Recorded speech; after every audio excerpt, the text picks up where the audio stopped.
Chapter 43, There's too many characters in this world. Disclaimer, I own nothing. This history have no interest in offend any party, having the sole objective of only entertain the readers. Enjoy. If our lives are already written, it would take a courageous man to change the script. From the game Alan Wake. Third-person POV. Emma Frost is annoyed. Returning to her penthouse in New York, Emma Frost goes to take a bath to cool off. She is almost fuming with anger. The reason? Idolan. Or rather, the fact that she can't find him. And find is a strange word for what she is trying. In truth, she is trying to lure him in coming talk to her. Orchestrating some situations, like the robbery of a jewelry store or something similar. She hoped to attract the hero, allowing her to have a conversation with him. Well, everything failed till now. Idolan simply doesn't appear. It's not hard to deduce that he mostly appears when lives are in danger, rarely showing himself to something like a discreet robbery in the middle of the night.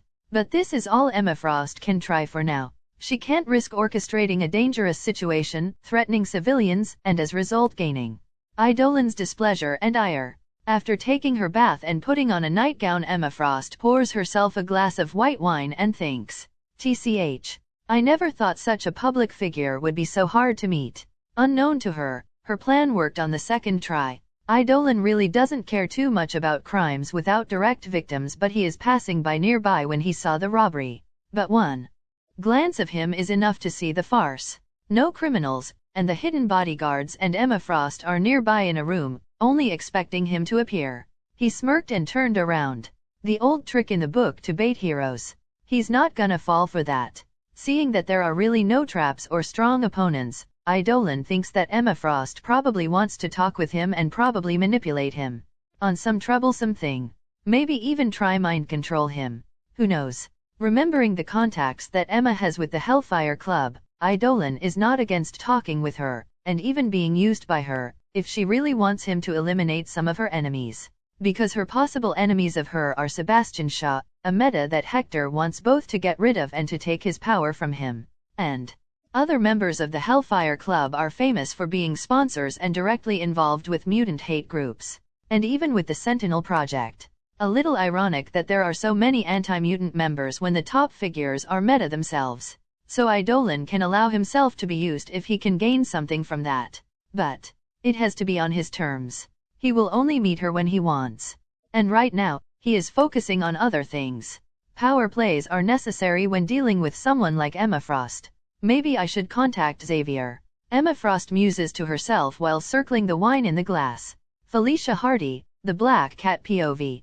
The night was going so well. A flawless heist, I mean, recovery of some objects that no one will miss. And while I'm basking in the afterglow of a job well done, jumping from rooftop to rooftop and enjoying the cool breeze of the night, a head pops off exactly where I will land. The surprise took my reaction time from me and was impossible to dodge anyway. I braced myself for the impact, but it never came. I just passed through him like he is a ghost or a hologram, who knows. Recovering, I roll on my landing to don't hurt myself and turn to face him. Fucking Idolan is standing just a few feet away from me. You know, my moniker of Black Cat is to bring bad luck to other people. I don't need to meet the greatest superhero just after I acquire some trinkets in non-conventional ways. Can I run? Pfft, no chance. I have watched the footage of the invasion. My only options are, I don't know. Convince him that is all a misunderstanding? Seduce him? I know very well the advantages that my body can bring to me, and I can use that to escape this predicament. Well, I know the disadvantages too. I think darkly and shake my head to dispel the bad memories. For some reason he is not saying anything, just staring at me. Is a little unsettling. Damn, he's big. Way over 6 feet. Maybe I haven't noticed this before. Because in the images that I saw he is close to equally big people like Captain America and Thor. His mantle with the 2 front slits covers most of his body, but it's possible to see his muscular neck and trapezius. Everything under his eyes is covered by his half mask. His hair is white like mine but is pulled back in his characteristic man bun, with some strands falling over his face. His eyes, which are now shining purple, does not blink while he looks at me. Even if it is not possible to see his face, I can tell that he is 10/10. Too bad I'm over with men. Slowly getting up from my ready-to-flee position, I bend forward a little too much to give him a good view of my cleavage. Maybe I can open my way out if I'm a good girl. He will take it easy on a beautiful woman, right? Ugh. I wince remembering the treatment that he gave to Amora. No, he will not take easy just because I'm a girl. I sneak a glance to catch him off guard and I'm disappointed to see that his eyes never wandered to my body. Is he gay? That would be a such waste. Not for me, I don't care. I correct myself. His gaze finally left me and goes to my bag. Fuck. Before I can say anything, my bag floats to him, and he opens it unceremoniously. Is rude to open a woman's purse like that, you know. I try to say, but he just looks at me in silence. Damn, this one is a tough nut to crack. He raises an eyebrow seeing the contents of the bag. Why do I feel like a child being scolded after being caught with the hand in the cookie jar? Come on dude, say something.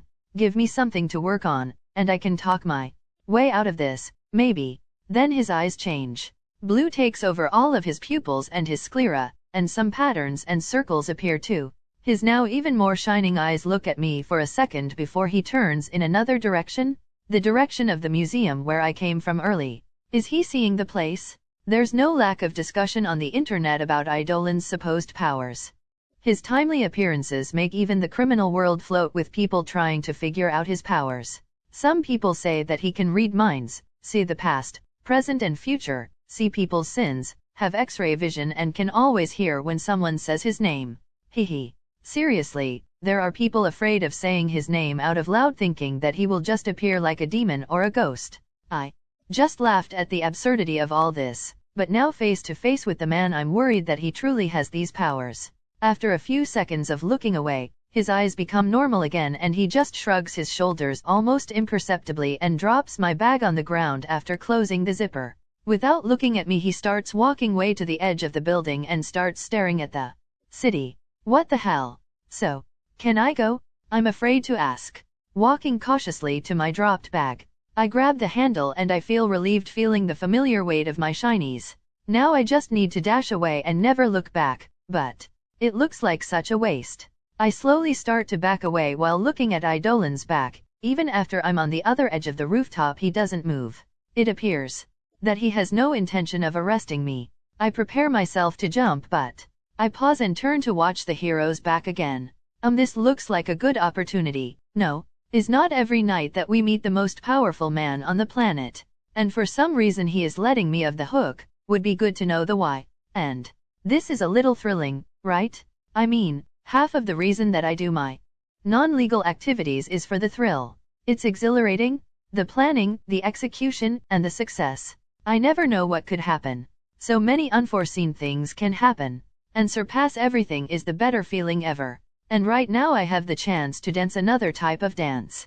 A dance of two. A dangerous tango where I can be arrested on the spot if I annoy him or I can make a good impression on him and maybe have a little leverage on the case that he doesn't feel so merciful in the future. We never know. Maybe his ignoring me tonight is a one-time thing. Would be good to know. Letting the bag on my escape route I start to approach him slowly like I'm approaching a dangerous animal. In no time I'm by his side. I look at the side of his face and see his eyes in that blue pattern again. Is he watching for crimes? Searching for something? Why are you still here? I hear his voice for the first time tonight. Is a deep and clear voice that appears to reverberate in my bones. Even his voice is sexy. Damn. What? This is a free country. And isn't it nice to have the company of a beautiful woman on this chilly night? I say flirtatiously while putting my elbow on his shoulder. Are you assuming that just because I haven't arrested you early, you are free to do as you please? He says without even looking at me. Well, maybe. And I'm curious about this too. Why are you letting me go away? Is it because of my good looks? I bat my eyelashes at him, or is it the opposite and I'm too ugly to receive your attention? I say with a sigh while going closer and passing a finger on his face. That's a sharp jawline.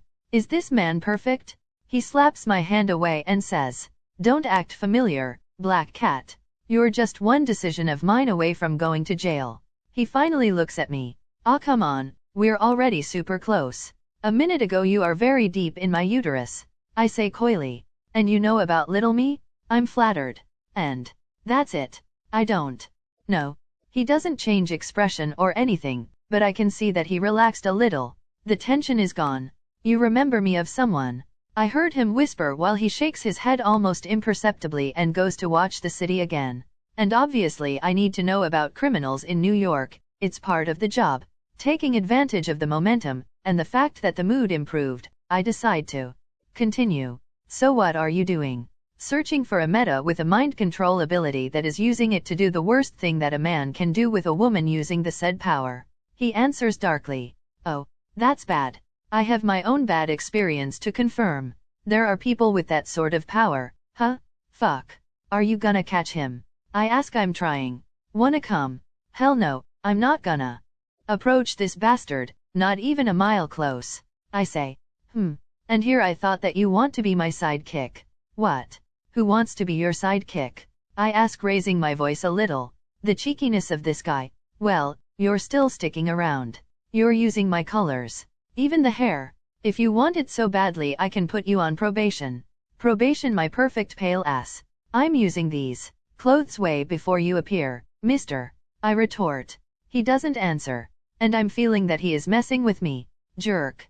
I just want to know why you did nothing to me. Just say so and I will be a good girl. Or maybe I will do the exact opposite, and be a bad girl if you want, I say again flirtatiously. I rarely get involved if it's not a life-threatening situation. People are already accusing me of vigilantism. I have no responsibility in protecting the possession of rich people that are using it as money laundering. He answers. Oh, so this is why this new batch of jewels arrived. You didn't hurt anyone and you didn't steal anything of cultural value. So I don't care. He finishes before going silent again. Okay, do not hurt anyone, and don't steal things with cultural value. Noted. Don't feel relieved so early. Maybe next time I will think that will be good for you to spend some years behind bars. Set you on the right path. He says, throwing a bucket of cold water on me. I pout, so mean. And the right path is so boring. Why don't I take you on a ride out of the right path, Idolan? I can show you some interesting things, I say, and he rolls his eyes.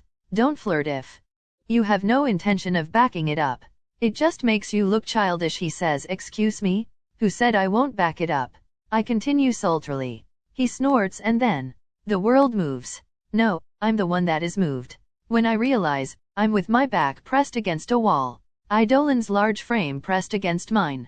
He uses his index finger to move my chin up. His face is now very close to mine. If I were paying attention I would see that there's no mirth or flirt in his eyes.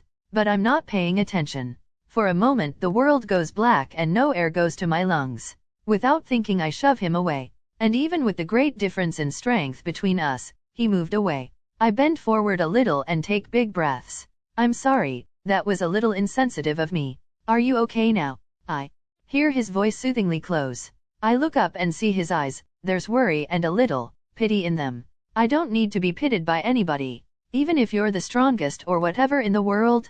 I'm sorry. He says again that I was not there to help you. He finishes and I can see that he truly means it.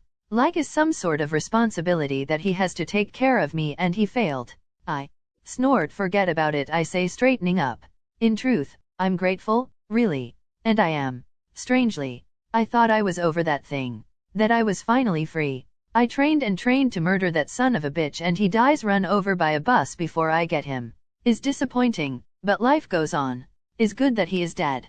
After training and improving myself to never feel that helpless again, and I finally became stronger and better than normal people. It's not easy to put me at a disadvantage now. After this, I have taken my father's mantle and went to have fun as Black Cat. My confidence slowly grew back, and I even start using my assets to my advantage here and there. Is not above me tricking some stupid and horny men to make them lower their guards or give me something.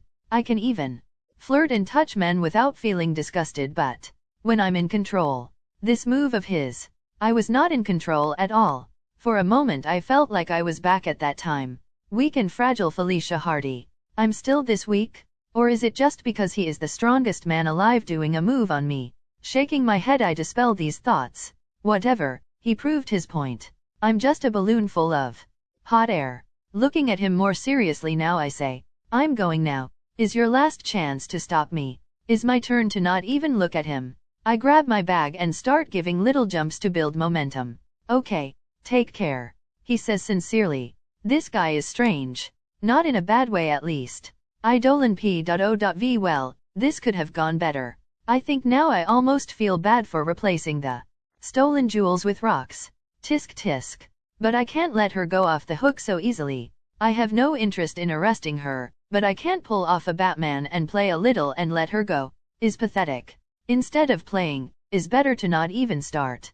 And she is starting to distract me. I always joke about the Sigma male grind set, hee. In my last life is a funny meme with ridiculous rules like don't pay taxes, kick kids, and goes to sleep 3 a.m. and wakes up 2 a.m. Haha. But like all jokes, there's a little of the truth. I can't allow myself to be distracted by women. The great trap to any man. This world is dangerous.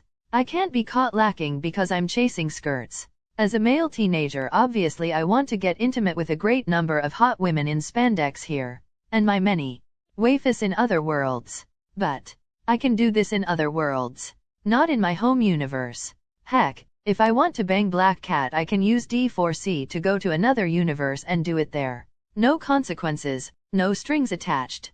Hooking up with the female heroes and villains here can bring annoying consequences that make it all not worth it. I'm really more mature, huh? In the past I would never refuse booty, but now, maybe it's the powers. Maybe it's the death of my parents. Maybe it's the fact that I'm aware that this world is dangerous. Who knows?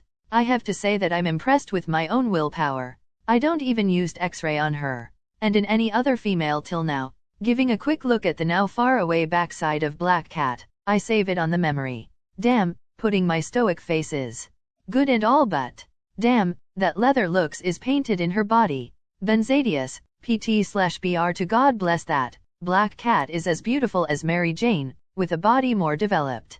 Damn, Peter. Now I know where all of your luck goes. Patting myself on the back for my self-control, I go back to complete my objective of today. Did I already say that actively searching for a specific person or thing using my powers sucks? Yes, I will say it again. It sucks. I have many powers that are very useful to feel my surroundings. Maybe mimicking the divine/spiritual sense of that Xiangxia/Wuxia novel. Or a pseudo-cosmic awareness if you want to bring it to Marvel terms. The Force, the advanced observation haki that allows me to see the color of people's feelings and overall aura. The technique Renfromnen, many quirks that improve my senses and Homelander and Inuyashiki super senses, telepathy and empathy and others. It's not a stretch to say that I can know everything about New York if I want. A limited form of omniscience. But is not a pleasant feeling. Maybe it's my still mortal body and mind, but feeling other people's feelings, emotions, thoughts, presences, aura and even feeling them like I'm touching them directly is disgusting. Maybe it would not be so bad if it is some pleasant things, but humans are assholes. And even when they are not, the great mix of feelings is horrendously unpleasant. Like you take all possible sauces and mix them. Simply not sit well in your mouth. Using my power at its full potential left a bad taste in my mouth, a headache, and makes my skin crawl. Fortunately for me, my brain is overdeveloped and copes with the plethora of information that I receive. Information that no normal human could take without overloading their own capabilities and becoming a vegetable. Let's start small. I whisper. Letting go of the restraints that prevent me from suffering from sensory overload, I start hearing everything in New York. Zeen hia saca to bz beam bu to yulos byarik meanwo ne bzzt ag. After some seconds I start to get used to it and even discern some words and phrases. Identify who is talking, if is a woman or a man. I'm very adaptable. You. Take foot idol tomo love over shit mama help. The secret is multitasking. Hearing everything at the same time without the words overlapping is hard.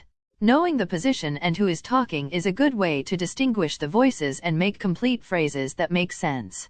I seriously need help to do this. Fuck off, asshole. Mama, tell me a story. Where are you looking? Huh. Dear, he is only a friend. HNG Idolan. Make me your whore. No. When I see you again. I'm not wearing anything underneath, son of a bitch. Now I can hear everything. From the faintest of whispers to the loudest screams. Normally, I would just pay attention if someone shouts. If I hear the distress in someone's voice. And some keywords like help, police and Idolan. Obviously filtering these words is a pain in the ass, and generally take a second to pay attention and see if it is really something worthy of notice. One day I hear a couple role-playing. An awkward moment to say at least. Tomorrow, I want this paper on my table. Hehe, you silly. Whistle hey, baby wanna have some fun. We have a 2-1-1 in the dash now, that I'm comfortable hearing everything. I up my game. My empathic powers start enveloping the city. I also help a little where is needed. A telekinetic blast throws a mugger on the wall. I choke hold a rapist, and hold a bike that would crash against a car. I trained hard with telekinesis after my fight with Thor. The first damage that I received in that fight is because I'm concentrating on saving some people. It's not as easy as it sounds to hold people telekinetically over long distances. If I'm not careful, my grip will be too weak and will be useless, or will be too strong and crush them. Like trying to hold a soap bubble with dry hands. Because of that moment of distraction, where I held people falling without crushing or killing them by whiplash, I received a full blow of Mjolnir right on the face. The Mjolnir that is one of the strongest weapons in the universe. That one time going back to Thor traveled at FTL and destroyed planets on its path without giving a fuck. Luckily I became intangible rapidly. And only lost my teeth. But not anymore. One error is okay, is human. But repeating the same mistake is stupidity. Now I can use my telekinesis very well in the range of the city. I mean, if asked to do a meticulous task like solving a Rubik's Cube on the other side of the city, I would have a hard time. But I'm improving. Now that I'm comfortable hearing anything in the city, it's time to take away the excess. Filter what is not importing. Using my many empathic powers, I started feeling the places and people with negative feelings.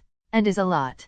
I will focus on only hearing them for now. Why are you doing this? How could you? No baby, please don't leave me. If you stop it now I can forget about it. You worthless piece of dash, I hate you. Focusing even more where I feel the despair, helplessness, bleakness.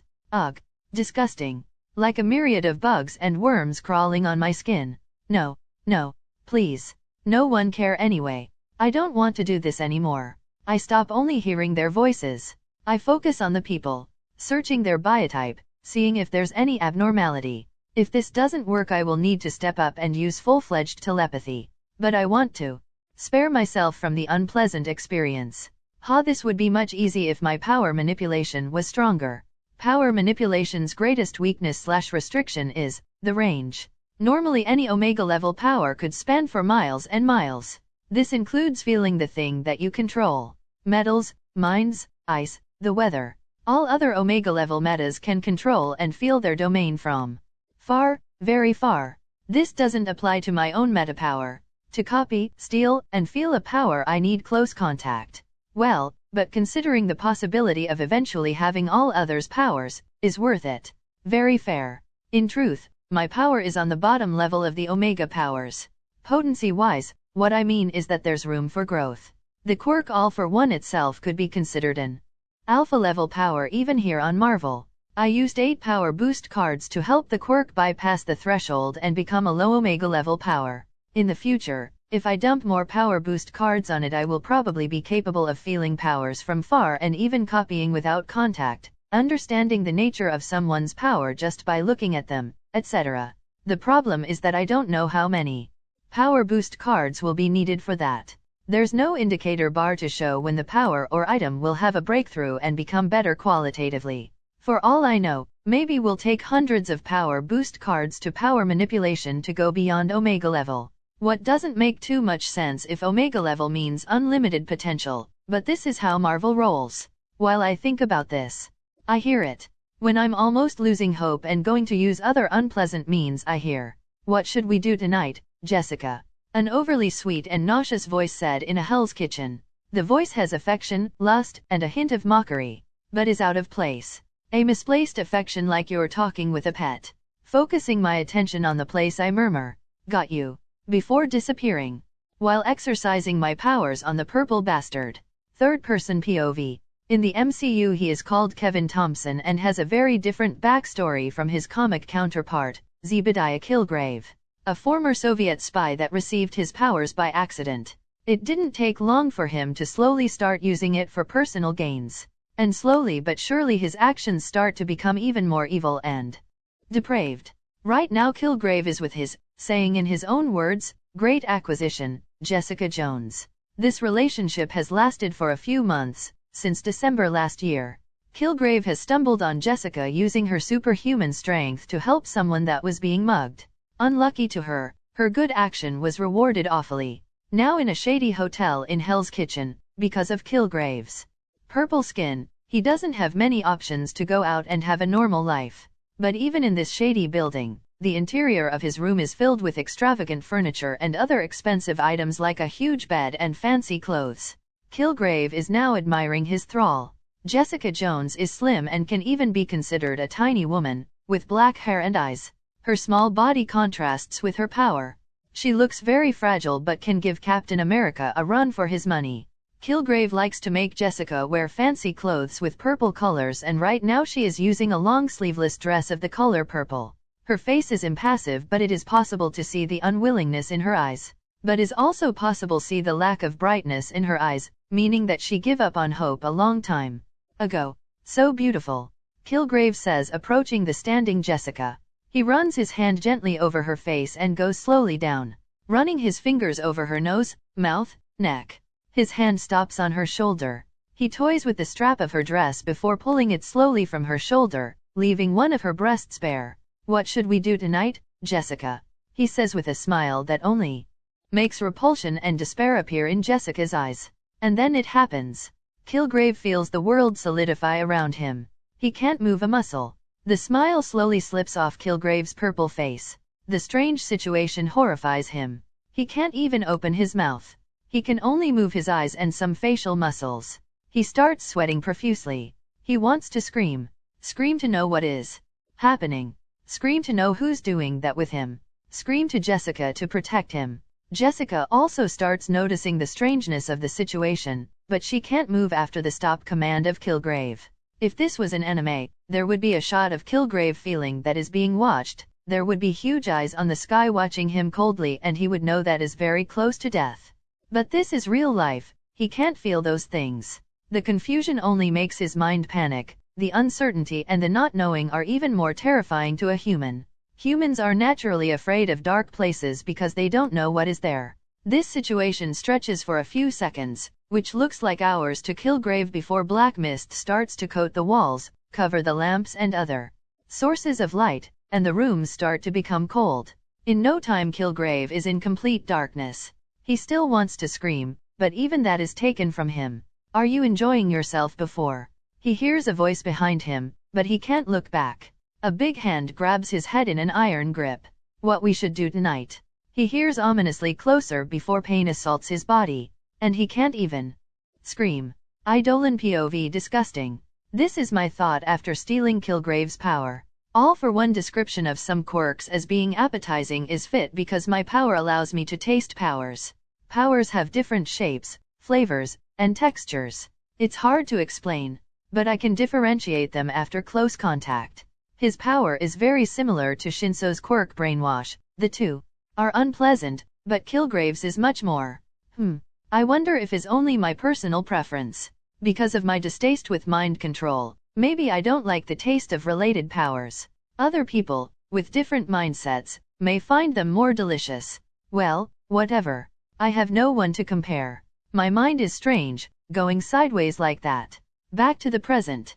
After taking Killgrave's power and storing him in the Infinity Castle, I didn't kill him. And no, is not mercy. Is hard to come across people that fit so perfectly on my will be used to better humanity conditions. He is a precious human resource, right?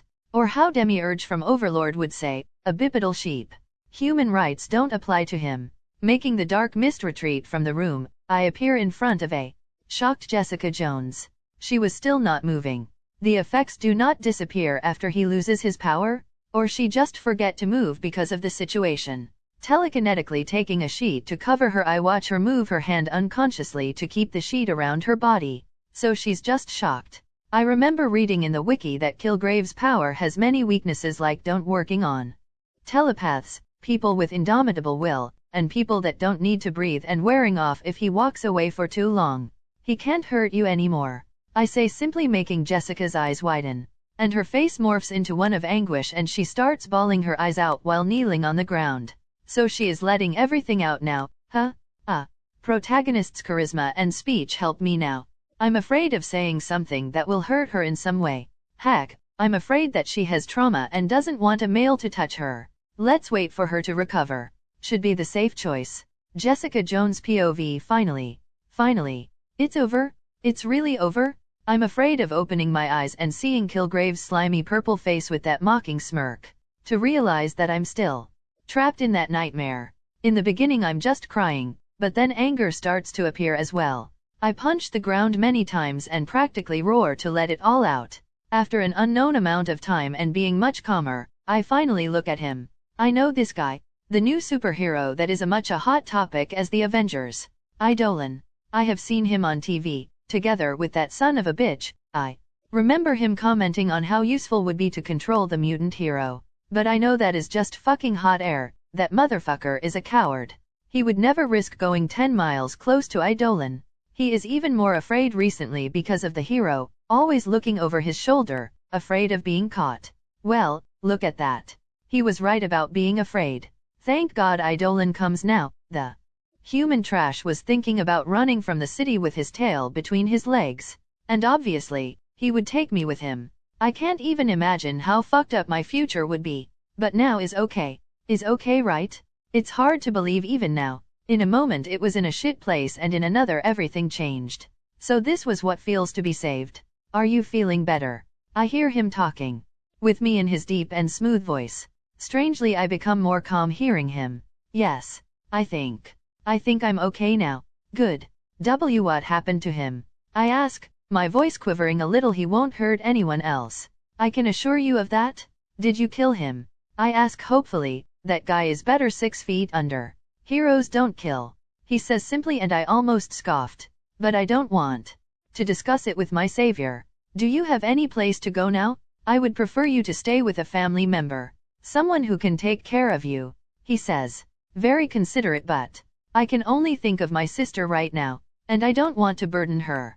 No. This is an excuse. I'm ashamed. I'm ashamed of what that made me do. None of this is your fault, do you know? You are the victim. Don't let your mind go to these dark places. Idolan says as if reading my mind. Maybe he is.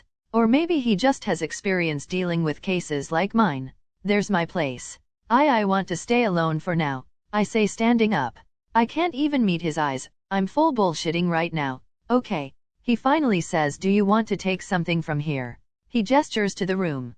As if I just want to go away and forget everything. I hug my shoulders, covering myself with the sheet. Are you sure? He looks at me again. Your name is Jessica, right? I hear him saying it. And before I can answer he continues. Do you know, Jessica?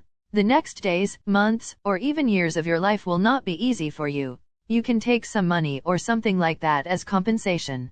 You will need to stabilize many things in your life. Financial problems are not something that you will want now. If you don't need it, you can just donate later, he says, and he convinces me. I have nothing to my name now. An almost empty bank account, and I don't know how my place is going. Maybe I've already been evicted.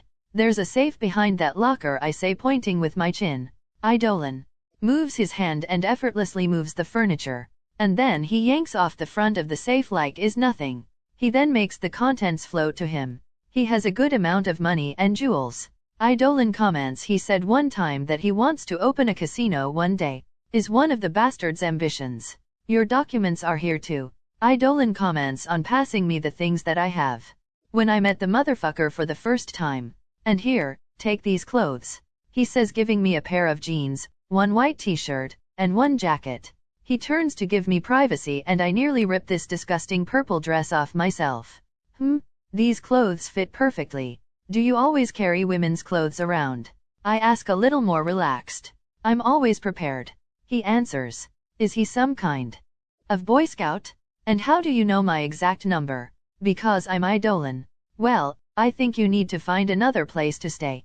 Idolan says helpfully while we look at the destroyed land that used to be where I lived. Do you think?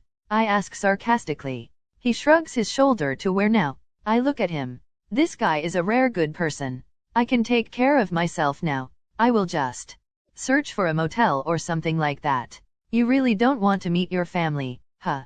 He sighs. Okay, Jessica. I can understand you. You want to solve your issues alone. Get up without help. I'm a little like that too. I will go now, but promise one thing. Before the week is over you will go talk with someone you trust. He looks at me seriously. I promise me? I can't deny him. Okay. You don't need to tell everything if you are not comfortable, but I advise you to vent to someone. Goodbye, Jessica. Better days will come.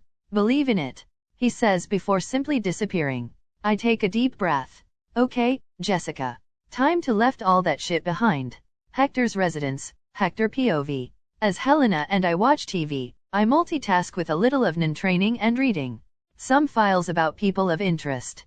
Isabella is in the kitchen and Shago is in her house. She said that want to search for personnel to open her club. So, why didn't you show up to beat that guy? Helena asks me pointing to the TV showing Spider-Man fighting Scorpion. I'm trying to bait a bigger fish. I answer while training Gyo. 60% of aura on the right arm, 40% on the rest of the body. I make the transfer while reprising my fight with Thor in my mind. I'm training to see how I would use my new acquired NN on that fight. 40% in each leg. 20% on the rest. I started slow, very slow, but now the aura moves around my body at a good speed. 50% on right hand, 40% on my knee and 10% on the rest is not useful in battle yet. I need to make the changes in the blink of an eye to keep up with my speed. 100% on my left cheek. I'm so fast that my sources of strength can't keep with me. What bigger fish? Helena asks. Green Goblin. 55% on my right elbow, 45% on the rest. I'm very active on New York. People think that my base is here. But it's true. She says yeah, but I don't want them to know that now that I'm going international, the scum will feel comfortable to crawl out of their holes. Shoe on the sword of actuation, 70% should be good enough. Villains are not stupid. I mean, most of them, if they know that there's no chance of winning they won't show themselves. And why all this trouble to get this guy? Ah yes, she never saw the Green Goblin. To put on terms that you understand. He is like the weird love child of Lex Luthor and the Joker. I say while increasing the speed of mine and moving around my body. Okay, why didn't you kill the bastard yet? Do you want me to do it? Her eyes widen and she turns to me. Wait, from where did she take that crossbow? Relax, he is not as smart as Lex and he is not crazy as the Joker. His secret identity is Norman Osborn, by the way. From Oscorp. I say showing her a hologram of the guy on my palm. Quirks are so handy. If you know his secret identity, why didn't you discreetly? She raises an eyebrow at me and passes her thumb over her neck. Hey, I'm a hero. I say holding my laugh. She can't, and she laugh out loud. Ha ha ha. Yeah. Now tell me the truth. It's not enough to end him secretly. I want to end him in all possible ways. Destroy his public image, his company, his legacy, that even if he comes back, he would have no place to return. I say darkly. So I take that you have a plan. Huh. Yes. He only needs to appear and he is finished. All is in place. I smile remembering my preparations. Tell me more. I like plans that end scummy bastards. She leans in my direction and asks conspiratorially. Our relationship really improved, huh? Well, it's like that. Beep big fire in New Mexico, gotta go. I say fast while already changing to Idolan and teleporting myself kilometers high on the air. I can still hear her tisk even miles away. Third person P.O.V. Jane Foster can't concentrate. Her life took a strange turn recently. Is not common for someone's boyfriend to suddenly reveal himself as Thor, the god of thunder of Norse mythology. And there's the discrepancy between Donald Blake, the man that she has fallen for, a mild-mannered doctor, and Thor, the almighty god, one of the strongest superheroes and who knows what's more. Because Jane doesn't know Thor. Not too much at least. She would be angry with Donald Thor, if he knew beforehand. Lucky to him, he doesn't. But when she accepted this craziness and starts to become more acquainted with Thor, the invasion happens and then he has to go back to Asgard. She barely knew Thor. This relationship is complicated. The relationship between the two alter egos is also complicated. Is not like Thor is wearing Donald's identity. They're the same person, but at the same time different. They act differently. Donald is a normal guy, And Thor is a Viking. You can almost feel his boisterous aura, and his mannerisms scream someone completely different from Donald. Well, it's not a bad thing to suddenly have a tall blonde, blue-eyed, big hunk of a man as a boyfriend, Jane thinks. But it is hard to conciliate. And then, after the invasion, I have to go back to Asgard now, Jane. Darcy Lewis calls Jane Foster in a low voice, but the astrophysicist doesn't hear it. Thor said that he would come back eventually. But when? And if his notion of time is all screwed up because he is a long-living race, maybe he will come back in 10 years. Jane.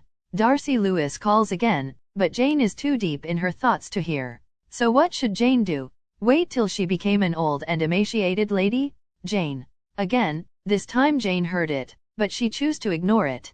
Jane has not signed on to date the God of Thunder. Is this what she really wants? Is it even possible? Are they not too different? Jane. What? Now Jane turns around. She just wanted to contemplate in silence for a while. She is having a crisis, for God's sake. There's an Idolan in the widow. Darcy points to the closed widow. They're on the 2nd floor. There's a what on what? Idolan is on the window, woman. Look. Darcy points to the floating Idolan, patiently waiting for them to finish. They talk. Oh, what? Idolan is on my window? Why didn't you tell me before? And why didn't you let him in right away? Jane exclaims, first confused then surprised. She moves fast to open the window, but Idolan just phases through it. He could have done it sooner, but it would have been rude. I don't know. This is not a normal situation. Don't blame me. Darcy answers while Idolan stops before the two. They go on a momentary silence. Jane doesn't know if she should say welcome or offer a drink. This is not an everyday situation. Idolan is a little, scratch that, he is very intimidating. While the situation is tense, Idolan goes to speak, but Darcy beats him on it. Dibs. She exclaims, making Jane widen her eyes. Even Idolan looks at her strangely. Darcy, you can't call dibs on someone like this. Jane whispers while giving her assistant a look. What? You can't hoard all super powerful hot guys to yourself. Is not fair. Darcy answers, outraged, making Jane blush. She doesn't know if she feels more embarrassed by what Darcy said or by the fact that she spoke in front of Idolan. Ho ho, but Idolan chuckles and whatever embarrassing mood disperse with his laugh. You're funny, Ms. Lewis. Sorry to intrude, by the way. Please, there's no need to become nervous. Idolan? Big fan. Darcy suddenly exclaims and goes to hug Idolan. Damn, you're tall. It's understatement. Darcy is 5'3", 1.60. While Idolan is 6 feet 4 inches, 1.93. The discrepancy became even more obvious when she hugs Idolan. Can I take a picture? Darcy. There's no photo of Idolan with fans on the internet. To Idolan this is a little of a novelty. He didn't interact much with people other than cops, heroes, or criminals. He's never had anyone fangirling over him. Ho, sure. He answers. Jane, take a picture of us. Darcy quickly gives her smartphone to Jane before going back to Idolan. She even goes under his mantle and covers herself with it. Darcy. Jane says tiredly, relax, he doesn't care, right? Right. See? Take a picture. Will be the first picture of Idolan with a fan in the world. Darcy says in truth, would be the second. Idolan reveals, remembering the selfie that he took jokingly with Jean and asking himself if she still had it. Damn. Well, the second is good enough. Darcy shrugs her shoulder. She still goes under Idolan's mantle, her head popping out of one of the mantle slits, and she smiles. Jane relents and just takes the picture. Snap here, now get out here. You're making him uncomfortable. Jane says, returning Darcy her smartphone. No, I'm not. Oh, I'm gonna post this now. This will distract her for a few minutes. Jane says, making Idolan chuckle. She is very enthusiastic. Idolan says uncertainly, hee, you could say that.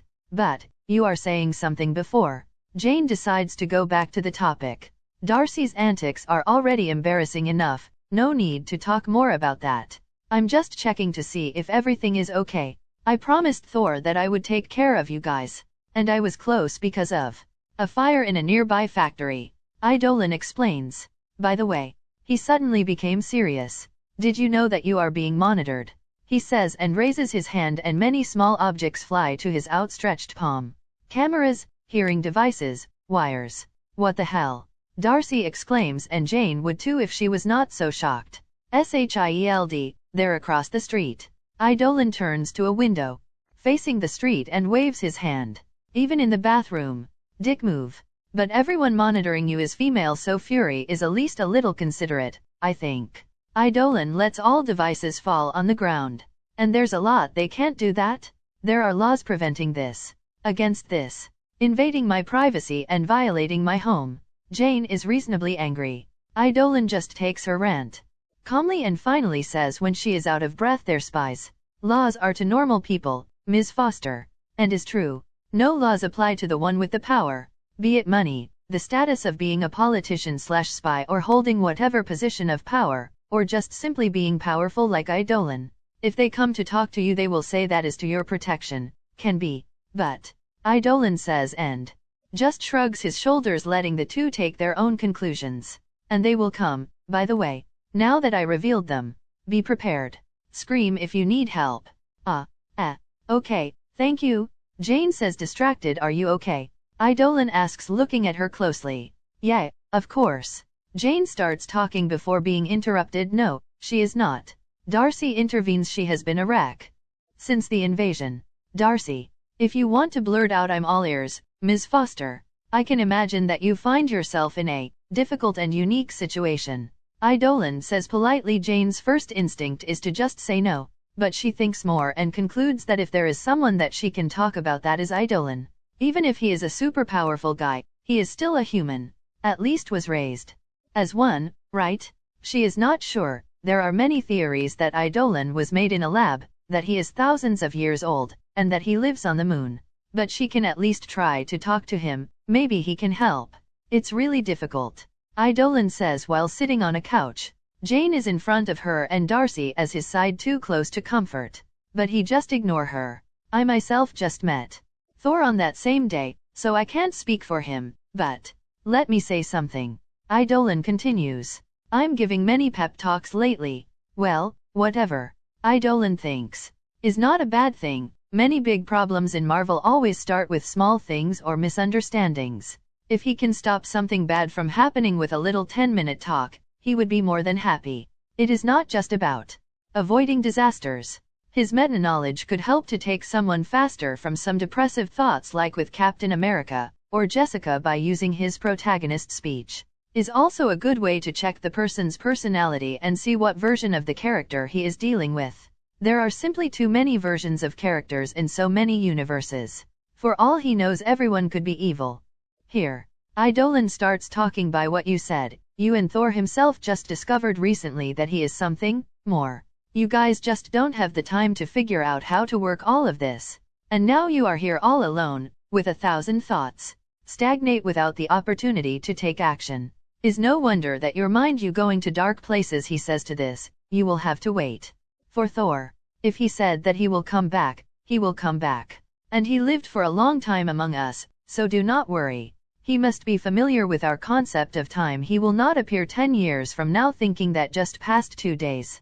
The main problem is that apparently, Loki damaged the Bifrost. Idolan put his fingers on his chin, and probably there will be so many problems for him to take care of now, so it should take some months. He says, and watching Jane sigh makes him go, assure her again, but he will come back. That's for certain. And he decides to continue. You know that spell that he is put under?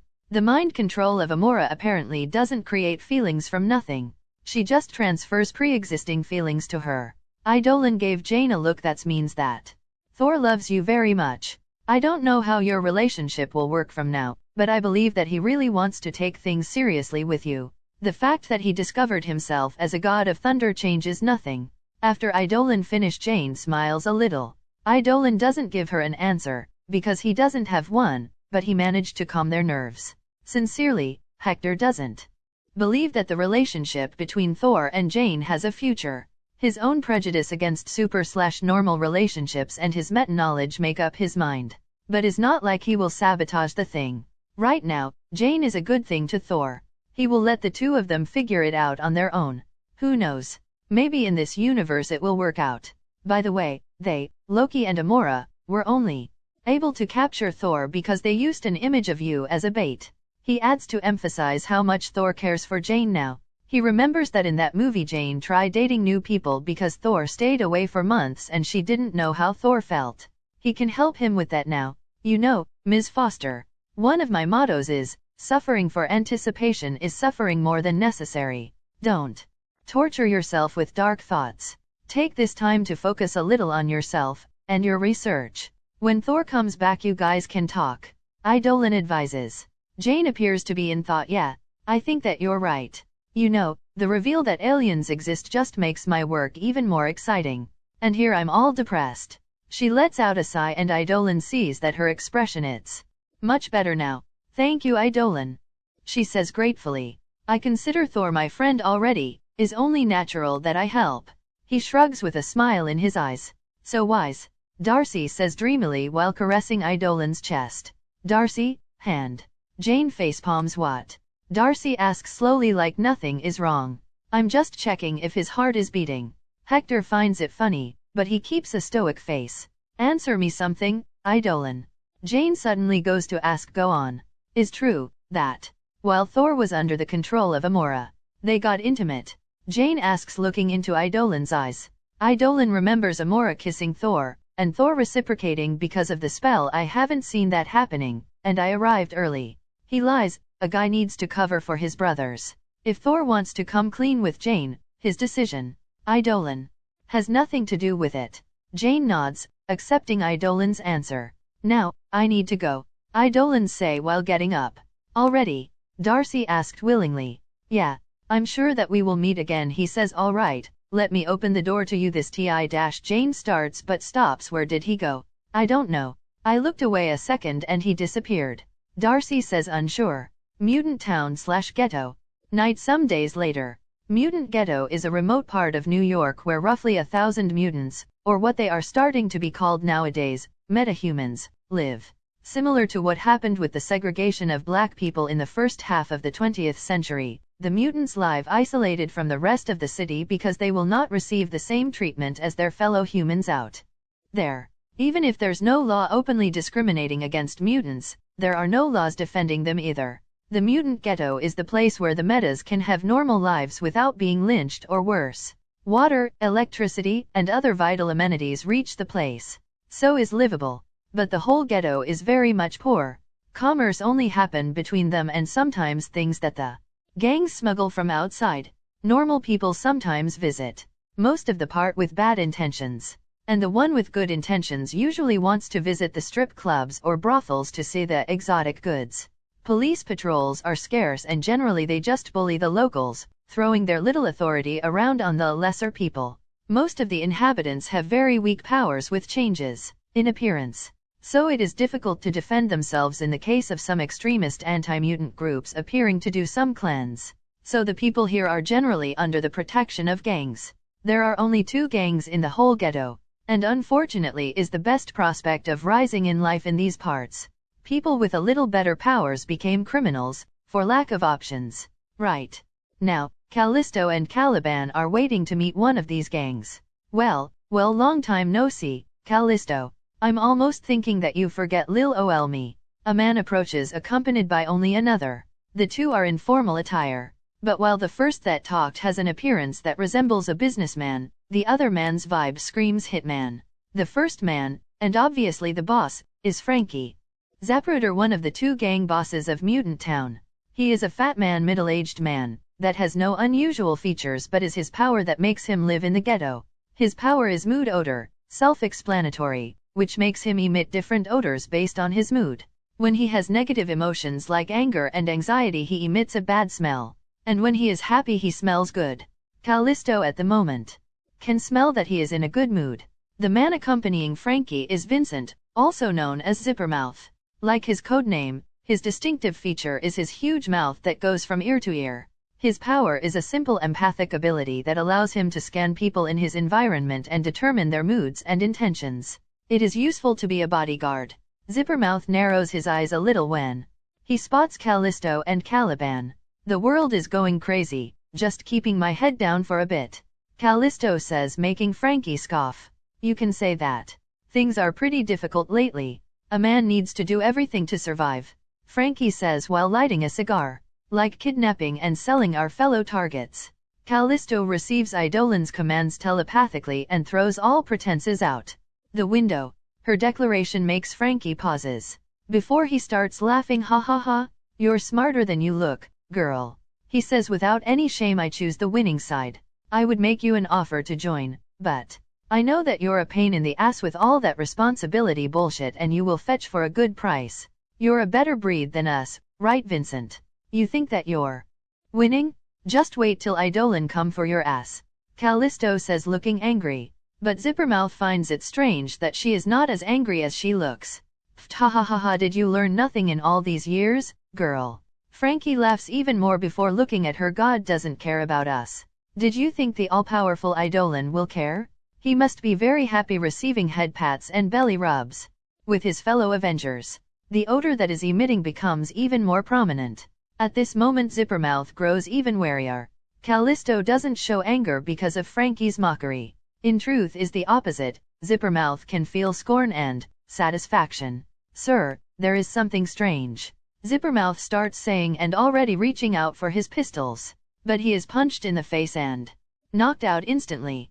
Mikhail appears from nowhere, making the smirk that Frankie wore slip off from his face. Grabbing the gang boss by the necklace, Mikhail's shoulder throws him onto the ground. Arg. Frankie gasps for air while on the ground. Not so smug now, huh, scum? Callisto says while stepping on Zapruder's chest. Girl. You don't know on what are you getting yourself into. Hee. He gives an ugly smile. What? Are you talking about the hidden squad surrounding us? Callisto says, shocking Frankie. Wadash. And before he could finish, the many soldiers just drops from the sky unceremoniously. Frankie's eyes widen and he asks how, and the answer appears to him on the form of Idolan slowly landing on the ground. Damn, man. Callisto closes her nostrils with her hand. That is the most fetid that you ever have been. She mocks the mouth agape gang boss. So they planned to ambush and capture us tonight? No wonder he agreed to the meeting so easily. Caliban says, looking at the unconscious soldiers. It appears that my presence makes them have a little shortage of goods. Idolan comments calmly. So they targeted the Morlocks. Mikhail finishes the thought only. Business, huh? Motherfucker. Callisto kicks Frankie on the ground. These people are not from here. They are too well equipped. Mikhail says while checking the people that Idolan dropped. A third party. The client. Care to tell me more, Frankie Zapruder? Idolan eyes the criminal coldly. Mikhail grabs Frankie, bringing him to his knees. Heh. Go fuck yourself. The gang boss says. Before spitting on Idolan. It never reached the black-clad hero, but Mikhail punches Frankie in the stomach and making him cough blood nonetheless. Do you think you won? You have no idea what is happening right now, huh? While you're here. Frankie continues while gasping for air, but Idolan completes to him. Another squad is being led by Daniel Kaufman to attack the place where the Morlocks live. Frankie's eyes just grow more. Is this guy really a god? He thinks while his odor only grows in intensity. Heh. Kaufman will find a good surprise there. Callisto laughs. Now, Mr. Zapruder, who is your client? Idolan asks with an extra something in his voice. I don't know. Frankie can't resist but answer truthfully. You don't know. Callisto was ready to punch him, but Idolan stops her. He can't lie. This is one of my powers. Idolan says before continuing. How do you contact your customer? And where do you deliver the people that you kidnap? Idolan starts the interrogation. On the sewers, Daniel Kaufman, or Shaky, is the other gang boss of the mutant ghetto. He is also a middle-aged man on a business suit. He has long black, but his hairline is receding on a widow's peak. His power is simply generating high amounts of adrenaline. And even if it gives him above-average strength, it also makes him prone to fits of rage. He usually vents his frustrations on his bodyguard by beating him up. His bodyguard is a tall blonde man full of scars. Jimmy Damiano, or Mr. Punch, doesn't feel pain, as well as being Shaky Kaufman's bodyguard he is also his punch bag. But right now Mr. Punch is not faring very well. Him and many others are unconscious on the ground. Some are even dead. All because they met Gigantomachia. Shaky, right now is paralyzed, even with great bursts of adrenaline in action takes over him before the giant of a man blocking his path. This should have been an easy job. Frankie Zarpruder captures the strongest Morlocks in the meeting place and he goes to raid the place full of the rest of the scum. The client lent many well-equipped and well-trained soldiers. It should have been a walk in the park, but is over before they even have a chance to fight. Master said to capture alive, but so weak. So weak. Why so weak? Now I killed many. I failed Master. Makia screams while crying rivers. Calm down. Makia.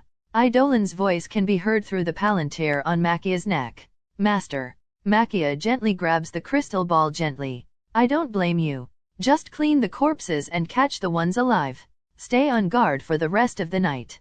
Idolan says before cutting the communication off. Makia nods before obeying. Back to Idolan after contacting Makia. Idolan turns to everyone and uses compress to capture Frankie and the others, and store them in one of his mantle pockets.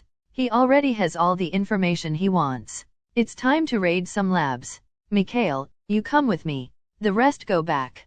Callisto, in the future we will take control and disperse the gangs of Mutant Town. Try to collect information, when you can. Idolan says making Callisto nod. Grabbing Mikhail telekinetically Idolan starts flying. From the soldier's own mouth we have their base. There are 8 that really matter here in New York. 2 of them are where they do the experiments. You and I will go on the main base, and I already sent Lady Jade and Huntress on the secondary base. Idolan says while they stop above an apparently abandoned factory, and the other 6 places. Mikhail asks are places to store weapons, to keep the people and escape routes. I got that covered too. Idolan says before raising his hand. A mouth appears on the palm of his hand and black ectoplasm starts being regurgitated. Using ectoplasm sensei clone quirk is better than twice one because the clones are more resistant and is possible to control them. Idolan can also duplicate himself thanks to Dark Danny's powers, but his limit is just making 2 of himself for now, and his power drops a little when he splits himself. After a dozen of clones be formed, they fly away without a word to the designated places. There are many soldiers, with rifles and pistols. Some people with power and many hostages. Be careful. Idolan conveys the situation inside the place that he can see with his X-ray vision. Try not to kill any scientist, especially one using a blue coat and with a big mustache. And Idolan pauses. Ugh. So is this plot. Let's go, Mikhail. Just take care of the goons. Idolan says before dipping down. Fucking Deadpool. He mutters before invading the place. Mikhail can dispatch any henchman easily. His mobility coupled with his physical capabilities made him the terror of these low-level goons, especially in a closed space like that. Hector checks his fight a little and finds similarities with the opening scene of an X-Men movie where Nightcrawler invades the White House. Punch and disappearing, kicking and disappearing, grabbing one guy and giving him a screwdriver and, before hitting the ground he is already choke holding another guy, is one-sided. After ending all the soldiers on this floor, he hears a ding, the elevator. Someone is coming. Readying himself he waits for the double doors of the elevator to open revealing only one person. A woman. Mikhail thinks Hector almost laughs at the situation while he keeps tabs on everything in the building. Mikhail just met Angel Dust, the woman that fought Colossus, Mikhail's brother, in the Deadpool movie. There's really destiny. Idolan muses to himself while he does his own things in another part of the lab. The tall, black-haired woman says nothing while slowly approaching Mikhail. She crackles her knuckles while getting ready for the fight. And she suddenly gets a right hook on the face. Although Mikhail is a little bit of an old-fashioned guy, he is not Colossus. He is not a gentle person. And he is with Idolan, so he is also an advocate of true gender equality. Angel Dust is brought to her knees by the punch, but she gets up, surprising Mikhail. It appears that you are not a normal member of the fairer sex. I will treat you as such, Mikhail says before putting on a fighting stance. Angel Dust throws herself at him, trying to grab his waist and slam him against the wall. But Mikhail just disappears and lets her go head first on the concrete. Appearing behind her, he grabs her vest and pulls her from the wall before slamming her on the wall again. And again. And again. And again. Till she roars and grabs his arm and slams Mikhail on the wall. She tries giving him a punch in the face. But Mikhail blocks her forearm by not allowing her to build momentum and headbutts her.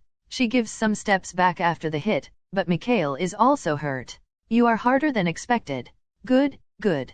I can try that thing on you, Mikhail says, rubbing his forehead. Mikhail's fists start to glow in a blue light. His powers are evolving. Initially, he could only blink across space. But the truth of his powers is much more complex. Spatial warping allows him to manipulate subatomic matter and warp energy by altering their wavelengths to an unknown degree. In addition to using it to teleport, he also can use it offensively. And he is slowly figuring it out after Idolan throws some light on the true nature of his power. Mikhail goes for another punch. Angel Dust blocks, but her forearm bends a little. She widens her eyes, feeling her broken bone. Mikhail does not give any more time before burying his other fist in her face. Idolan POVO, Mikhail finished on his side. I should wrap things around here too. Well, I already finished. I captured Ajax and the leading scientist Dr. Emery's Killgrave. He was not in the movies, he is a geneticist and worked on the Weapon X project, but now he is here on the workshop, or whatever he calls this endeavor. I have seen his mind. Many important people finance these things. Before I call the police and the inevitable arrival of SHIELD, I will throw everything on the internet. The idiot let their files here with true names. Retards. Will be good for PR. People think that metas don't suffer. That we're blessed with powers and have easy lives. Let's slap their faces with a little of grim reality. I will keep most of the scientists to myself to use them as human resources. If they do it with others, I can do it with them, right? Now I will rescue the victims. Seriously, trying to awaken the metagene using torture is another level of fucked up. Yes, it's proven that many times, is in moments of distress that the powers awaken, but ugh, whatever. These guys think that we are disposable. So what if 9 out of 10 die? Now I need to address the elephant in the room. Or better yet, the red and black anti-hero in the room. Motherfucker? Why in all timelines a big Russian guy and his edgy sidekick need to stop me from killing that evil British shitstick? Deadpool rants while trapped in my force field bubble. Wait. Is this his fourth wall awareness? I'm curious, but I'm not touching him with power manipulation or telepathy even if I'm paid with the Infinity Stones. And he just compared me with Negasonic Teenage Warhead? I'm much cooler and I'm not the sidekick. Mikhail is the sidekick. Shut up, Deadpool. Ajax will never hurt anyone more. Why didn't you go back to Venice? I start. But he interrupts me. Not even start, you protagonist bullcrap to me, mister. I'm not buying it.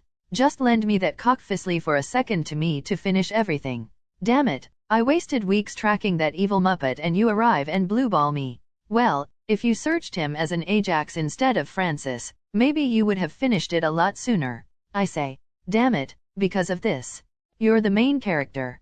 He exclaims. What bullshit he's talking about? I'm the main character? Oh no, I'm on a fanfic, aren't I? Shit, who's the author? I hope someone above 12 years old. Heh. Jokes aside, maybe Wade is really crazy. Maybe this is real life and he has some sort of hallucinations that makes him think that he is on a comic or whatever. So he thinks that he is talking with the audience. But maybe he is right. And so what? What changes? Did my acts are decided by the writer? Or the writer receives inspiration from my actions? Who is controlling who? Who comes first, the egg or the chicken? Whatever, nothing good comes of thinking about that. Author, if you're there, give me a package of goth girls on the next gacha. Thank you. Author, no. DMM? Did I just hear something? I must be imagining things. Stop cursing, Wade. You're annoying me. I say to the anti-hero, fuck you. This story is R18. He answers, but I decide to be a little more threatening. Deadpool. Maybe you're taking this too lightly. I say, narrowing my eyes and making the ball force field shrink, squeezing him. I just saw you killing a bunch of people. I can very well give you the same treatment. In truth, I think that you're too much trouble. A liability. Maybe I should end you, right here and right now. So, what can you say to change my mind? I ask the now trembling Deadpool. He slowly raises his hands in surrender and goes to speak. Martha. Okay, he's good. Xavier Institute, Jean Grey POV. Jean, check this out. I hear Kitty calling me while I just walk through the door of our room. Rogue and Jubilee are present too. Our relationship improved overall and continued good even after Rogue is cleansed from Idolan's influence. She even kept some habits of him, like jogging every morning, and she is training and studying more seriously now. What is it? I axe, approaching. Watch this. She says showing her smartphone is a video from Idolan. Oh. I have already seen that. Is it from that rescue of the 2 kids that are almost run over by the fleeing criminals? I say yes, but this is after that. Just shut up and watch it. So I go to watch. Is really after Idolan saved the children. The rescue is cool. He appears in the path of the car and extends his hand, and makes the car stop. He uses that power that makes things elastic, so no one is hurt. Not even the criminals. Is interesting seeing the car deforming on his body. Are you gonna fly like a superhero? I hear the kid, a boy asking Idolan on the video. Fly like a superhero. Idolan turns to the boy and kneels down to keep an eye level. I don't know how to do that. I have never gone to a hero school. He puts on an exaggerated thoughtful expression. Hero school. Like something like that exists. Wait. Are we? Why you don't teach me how to do it? Idolan asks the boy is something like that boom and goes. The child starts doing some poses like flexing the knees and raising this little fist high in the air. I see. Like this. Idolan mimics the kid. Hee. I can't help but smile. He is cute, acting like that. After some more seconds, Idolan stops. I think I have a good grasp now. But how I land?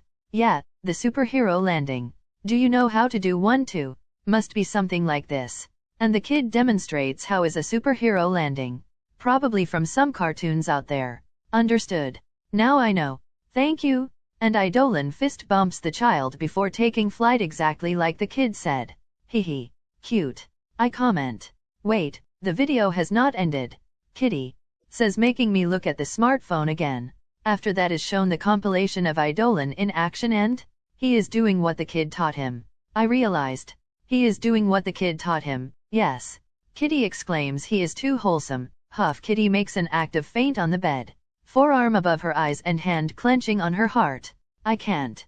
A tall and strong guy acting cute like that. The gapmo is too much. Ugh.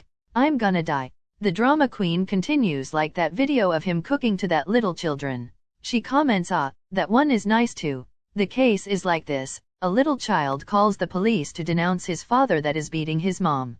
But the police think that is a prank call and it almost ended up in tragedy. The mother would be dead if Idolan didn't show up. When the police arrive, Idolan already solved everything. He took the mother to the hospital because of shock. He already healed her, and he is making lunch for the 3 kids. The cops were the ones who recorded him cooking pancakes. Seeing a super powerful guy doing normal things like that is funny. And those pancakes looked good. A man of many talents. Now we know what is Kitty type. Jubilee comments at the side. Is a big stoic guy with a big heart. Like a certain metal man here on the mansion. This makes Kitty blush. Even if he is Idolan's fangirl, she has a big crush on Colossus. Everyone laughs seeing her acting timid. Shut up y'all. She goes to look at her smartphone to hide her embarrassment. Who is that? She shows the screen of her smartphone. There's a picture of Idolan and a woman. A fan apparently. She is under his mantle, only her head is popping out and the subtitle says safest place on earth. The photo is a little funny. Idolo is looking at her like whose is this creature? I can't help but imagine those dangerous animals that don't care when other small animals go close. Like lions or crocodiles. Darcy Lewis. Kitty's fingers move fast and she is already searching for everything about this woman. I think that is the first picture of Idolan with a fan. No, Jubilee comments well, not exactly. His first picture of him is with me. I think with a little pride. Idolan rarely interacts with people who are not policemen, criminals, or kids. He just do his job efficiently. Darcy Lewis, graduating on astrophysicist. Working with Dr. Jane Foster. Residence in New Mexico. Oh, this is yesterday when he stopped that fire. Kitty comments while looking at her phone. Damn woman, calm down. You look like a crazy fan. Rogue says rolling her eyes. And you're a groupie. Kitty retorts. You're the groupie? You are the one fawning over him. Rogue shots back and you're the one using his hairstyle right now. Kitty says making Rogue splutter. WHII was training. This has nothing to do with him. Rogue retorts a little too much on the defensive. I decide to go check the picture myself. Wow, many likes. There are comments like girl get on Idolan mantle. Lucky bitch, did you get a little handsy? If I was the one there I would already kneeled. Damn, women are thirsty. Someone asked if this is the first picture with a fan of Idolan, and Darcy Lewis herself answered saying he himself said that someone already has a picture with him. That is the second on the world. Oh, he remembers. I ask myself when he will come to visit. And the readers too. Here is a little of X-Men girls to help with your guy's addiction. Is not because chronologically the visit is close, that story-wise the visit is close. Third person P.O.V. unknown place. Raven Darkholme, the shapeshifter Meta also known as Mystique, discreetly approaches a house on the suburbs of a quiet town. Here live her long-last friend and lover Irene Adler, also known as Destiny, a Meta with precognitive powers. They met each other almost 100 years ago. Irene is already an old woman now, fragile and walking on verging of death. But Mystique, thanks to her powers, still maintains her youth even though she is older than Wolverine. Irene, my dear, you should rest, Raven says when she finds Irene sitting in the living room. The TV is on, even if Irene can't see it, but she can hear it. Irene uses a golden mask and clothes that cover all of her body, a form of protection in the past, that she is accustomed to always wearing now. I was thinking, my love. Irene answers softly, her voice weak. About what? Him. Irene signals to the TV, the reporter talking about the newly discovered workshop that creates metas. Idolan is the point of discussion. At the moment Raven wonders how Magneto hasn't seen something like that happening. What about him? He is of no importance. Raven says she don't want to Irene to burden herself with anything. I think he is of great importance. Irene says some dreams changed. I do not see things clearly, seeing snippets and never the full picture. I think I need to go all out. No, you can't. The burden is too much. There's no need for you to do that. Raven protests, holding Irene's hand tightly. I will not allow it. My love, it's okay. I will not live for too long anyway. I can go knowing how things end. And I can give to you some important information. Irene says, and she does not wait for Raven as she uses her power at maximum capacity. With only one word as her focus. Idolan. She feels like she is in the middle of a kaleidoscope of images. She can see many things. Fights that can uproot skyscrapers. Gods falling. Spaceships. Invasions. Wings made of flame. Demons, angels. Planets are being blown to smithereens. Other planets growing with life. People kneeling. People fighting. Giant robots. A silver man. A purple giant. Wings of darkness. An arm. Going through a woman's torso. Rage. Slaughter. A pentagram shining ominously on the sky. A city enveloped in red. A floating city. Heroes vs villains. Heroes vs heroes. A huge throne. Blue eyes looking directly at her? That is enough. She hears one deep voice that looks like comes from everywhere. Don't do that again. Pa back to the present. Destiny stumbles and falls on her knees like she was hit. Irene. Raven goes quickly to help her. Irene is gasping for air. Her mask fell from her face. Her eyes are white, a result of her blindness. Her face wrinkled and with little hair on the top of her head. And on her face, on her left cheek, a red palm imprint. What? What happened? Ravens asks, shocked. Who hit you? She almost screams. It's okay. He saved me. She gasped for air. I almost lose myself. But Irene interrupts her. I know what he is, she says, and something incredible happens. The palm imprint starts to fade, and as it disappears, Irene's face starts to gain color, her wrinkles disappear, her hair grows back and gains color, and even her previously murky eyes gain clarity. Irene Raven's mouth is agape. The one standing in front of her is a young again Irene Adler. He is our best chance, she firmly declares before looking at Raven. As beautiful as ever, my love, she says, smiling, making Raven smile before the two kisses each other. After some time to acquaintance themselves again, they separate and Irene says, Raven, I need you to find someone for me. Someone that you already know. Who? Moira MacTaggart, she says, and an unknown light shines in her eyes. And cut. Hello there. Things are progressing, huh? After 3 chapters of only the MC sorting things of the gacha, it's now time to explore the Marvel world. Do you believe that there are people that called the last chapter a filler? Bitch please. These are the introductions of many plots. In this chapters, I'm preparing the terrain for future arcs like Iron Man 3, Thor 2, and a bunch of X-Men things. People complain that it's taking too long to update. But a 14k word chapter every 2 weeks to me is much better than a 2k words chapter every 2 days. What would you guys prefer? There's nothing to build on 2k words. Stories like that I let accumulate before reading. It would not be strange for me to upload monthly. In all my chapters there's always some interesting plot going on. Something to let the reader satisfied. I'm becoming better at this. BTW, Deadpool huh? Should I kill him? I think I would kill him if was me reincarnating on Marvel. He is so much trouble, can go crazy at any time and... Deadpool, wait. You can't kill me. I'm too sexy to die. Author, what the fuck? How? Deadpool, because I'm Deadpool. But seriously, people love me. Look above how many gifs of me they posted when I appeared. Come on. Go look. Author, stop breaking the fourth wall. And how are you here? Deadpool, please. Anyone can hack your account. Seriously, who has 177,013 as a password? You sick maniac? Author, that's it. I'm killing you next chapter. Deadpool, wait. Come on man. My girl is played by Morena Baccarin.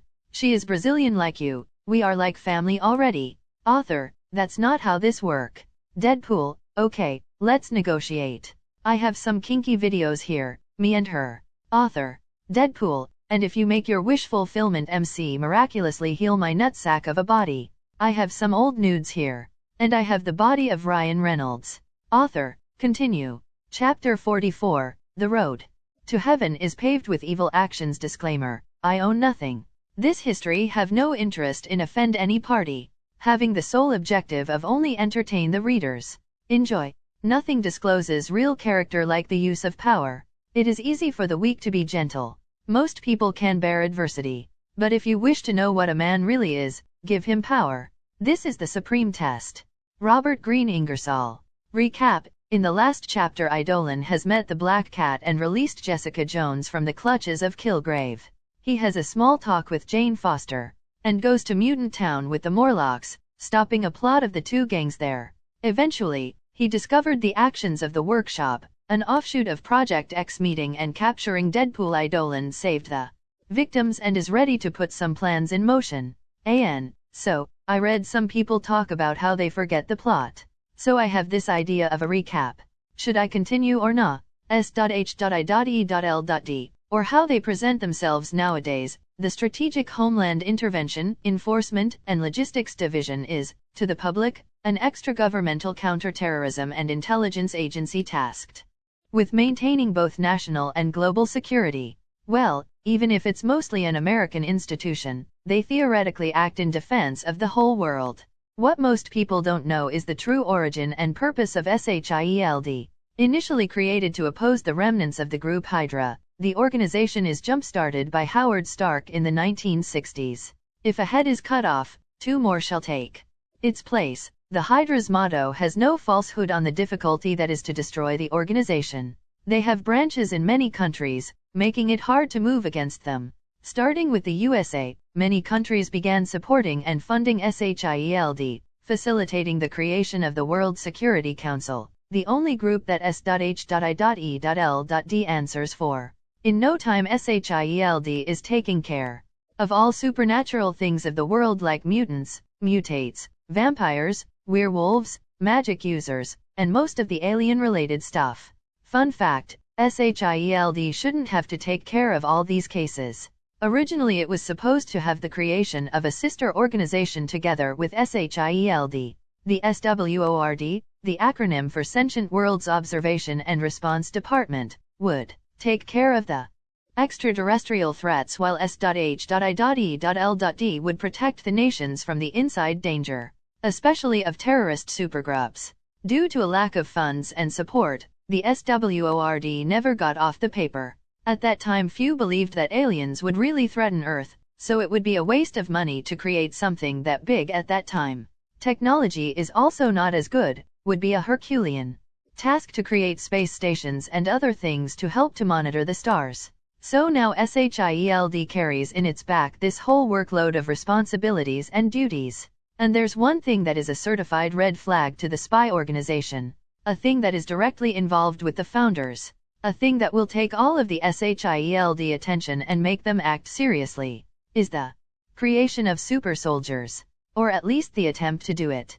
Ross project that ended up creating the Hulk? S.H.I.E.L.D was there. Oscorp and their genetically modified animals and attempts to merge with human DNA? There too.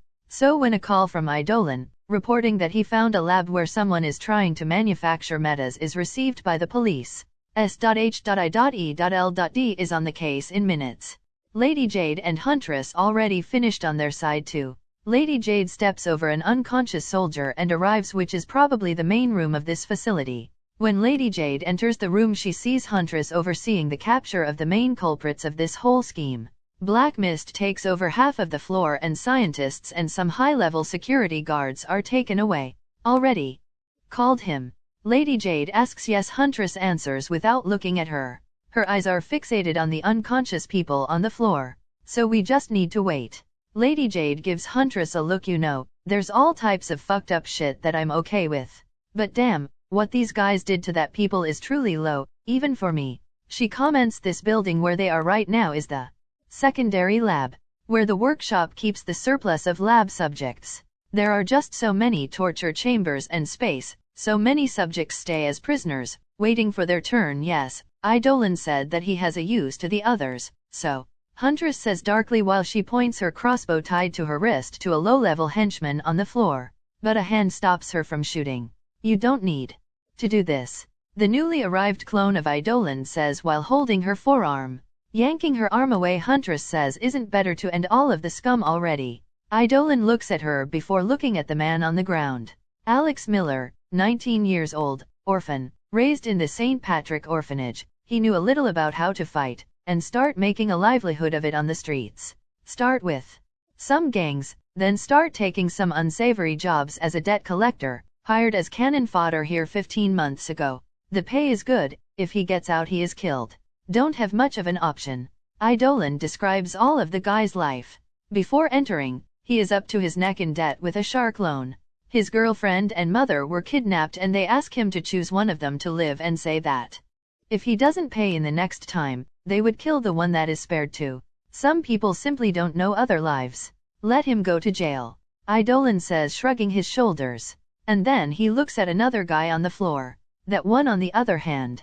He points his index finger and bang, a hole appears on the guy's head. His body spasms a little before going completely still. Dead. Have a favorite pastime of visiting the cell where they keep the female prisoners. He doesn't elaborate further and looks at Helena. Huntress. In the past you were weak. He states bluntly, you couldn't show mercy because any weakness would be exploited and your end would have been ugly. She can't answer that. Why do you think Superman can show mercy to low-level crooks?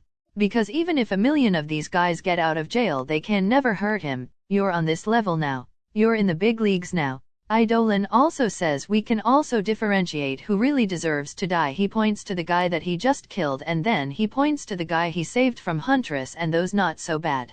We have the means, so there's no need to drown yourself in unnecessary blood. I know that you don't like it either. Huntress huffs but relents. You have the means. Not me. Just let these things to me then. Do nothing that you don't want or will make you lose sleep a night. That's my job. Idolan says while start taking evidence and research results. By the way, that guy strangely chose his girlfriend over his own mother. After some time, Idolan's clone takes everything he needs and is ready to disintegrate. Take this and give it to my main body. He says, giving a black cube to Huntress. You guys can go back now. Idolan. Lady Jade calls. Let me ask you. Hypothetically, if someone captures me and Huntress, and make that you can only save one, who would you choose? She asks with a mischievous smile.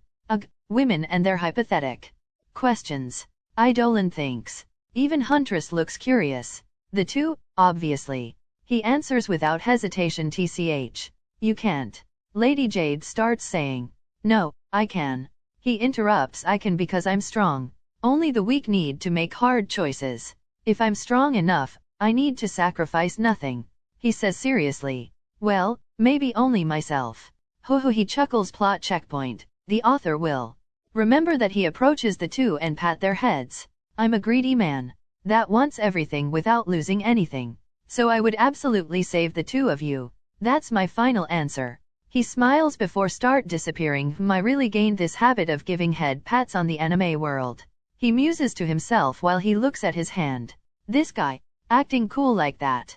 Shago murmurs. Are you blushing? Helena asks with a smirk. Wait, you blush red too? I thought would be totally green. What do you think I am? A monster? My blood is still red. Shago huffs in indignation, making Helena laugh. Racist. I'm telling Idolan. Idolan P.O.V. After I give a good slap on the bald head of Francis, Ajax, I move the main perpetrators and the worst of the soldiers to Infinity Castle with the help of Isabella. Checking out the mind of the guards, I decide whom I will take away. Yeah, I normally don't enter into people's minds, but criminals lose many privileges. Finally, I find Mikhail carrying a very beaten-up woman by the back of her collar like she is a bag. He unceremoniously throws her at my feet and says with his heavy Russian accent, "She is a meta." I just nod and send her to Isabella too. Mikhail, after I get a clue about kidnappings, we come to investigate. We entered the place, but many scientists and other people escaped because they threatened us with the hostages. We were never in Mutant Town tonight, I say, giving him a look. He understands the assignment and nods. Let's check the situation of the prisoners. The cops already arrived and S.H.I.E.L.D is coming too. Now, outside the building, I supervise the police arresting the criminals that I let off the hook. Mikhail is by my side and Wade is still grounded in his bubble, and now he is singing some pop music that I don't recognize. In my hand, there's a vial of liquid that I found in the lab. What coincidence? I mutter to myself while I play with the vial, throwing in the air and catching it again and again. Listening to the noise of several car engines getting close, I focus to see who the sent. Finally, there are already many SHIELD agents in the vicinities observing in secret, but now they are officially coming. Oh, I see why they take so long. Captain America and Black Widow just arrived. Deadpool goes to speak. Wow, if he is not one of the great asses in the world. Oh, and hi to you too, Black Widow. His comment makes the two stop and looks at him strangely. Captain Black Widow, I greet while turning around to take a look at the Avengers. After Steve's arrival, there's a change in the mood of the area. The police officers are acting more respectful, almost reverently to the guy. They don't act like that even to me. Well, I can't blame them. The guy is a legend. Even I grew up listening to his tale. Makes sense that SHIELD wants Cap here. Maybe they think I'll play nice with him. Ha. Not happening.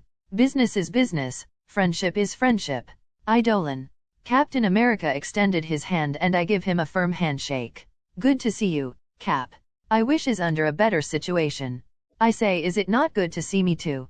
Natasha asks at the side while smiling. I already greeted you early, Black Widow. I speak evenly, you can call me Nat. Everyone close to me calls me that, she says, giving me a once-over. Black Widow. I repeat. These types of people, if you give an inch, they will take a mile. I have one at home too. She pouts like she has been wronged, but I ignore her. And probably the situation is too strange or awkward for Steve that he decides to change the subject. What happened here? He asks, eyeing the building and the people being arrested. You should already know. Same old, same old. People experimenting on metas to make soldiers. I say, avoiding saying the term super soldier, so he doesn't feel bad. Steve is too nice, he would probably blame himself somewhat. These guys with a hero complex. At this moment I receive the message. I have a wrist computer that can pretty much do anything that a smartphone can do, and make holograms. I have taken inspiration from Mass Effect Omnitool, but it is very far from the ideal. I mostly use it as a disguise for many of my powers. I can't go around showing that I can communicate telepathically with people after all, or that I can use technopathy. Everything ready, Idolan. The message appears above my wrist. Okay, send the bots when I give you the signal. I say. The two Avengers look at me a little confused, waiting for some explanations. I'm moving the victims, I simply say before entering the building again. Jesus, Steve says, shocked and disgusted. We are right now in the big space where they make metas. Is basically a huge hangar with people in chambers. The chambers can torture them in different ways. Asphyxiation, electroshocks, needles, cold, heat and other psychologic tortures. Giving the signal, a portal opens near me and many of my bots start pouring out of it. Take the victims. Be careful, I say, and I am replied with a lot of yes, sir. When I found them I stopped all torture mechanisms and administered anesthetics. I will help them, and after this, I will see every individual circumstance and proceed from that, providing the appropriate help. I explain before they can ask. We can take care of them. Black Widow starts, but I interrupt her. Nope. Non-negotiable. They will be under my protection until they can make a decision. I say gravely. You guys should go. Arrest the people responsible. I say nonchalantly, waiting for them to take the bait. The responsible? Natasha asks. Yes, politics, businessman. It's already on the internet. I say, showing a hologram of a website. Is the anonymous website. I scroll down and show the newest post. The workshop, a factory of metas. Black Widow read it or loud, and then when I continue to scroll down showing the names and photos of the important people involved, she curses in Russian. Do you know him? Anonymous? Are you him? Do you know what you have done? She barrages me with questions. After my fight with Thor, I search for him. He can't fight, but his power is useful to bring these bastards to light. I say, not caring about her attitude, so, oh great international organization that defends us. What are you gonna do? I look at her. Arrest them? Or look on the other way and bend forward like they're good little bitch? I ask mockingly. She just stares at me. Oh girl, you can't win a staring contest against me. I'm gonna give Fury a call. She finally says before moving away. I then go back to watch the bots work. They're moving the victims to an abandoned factory in Mutant Town. I will not take these people to my space station or to the Morlock's place. Infinity Castle is out too. Only my allies and enemies will enter there. The factory that they are being transported to is already being modified to be another base of mine. A disposable place that I can self-destruct at any time without big loss if the situation needs. Nothing important will go or will be guarded there. For a time I believed that I would be the last.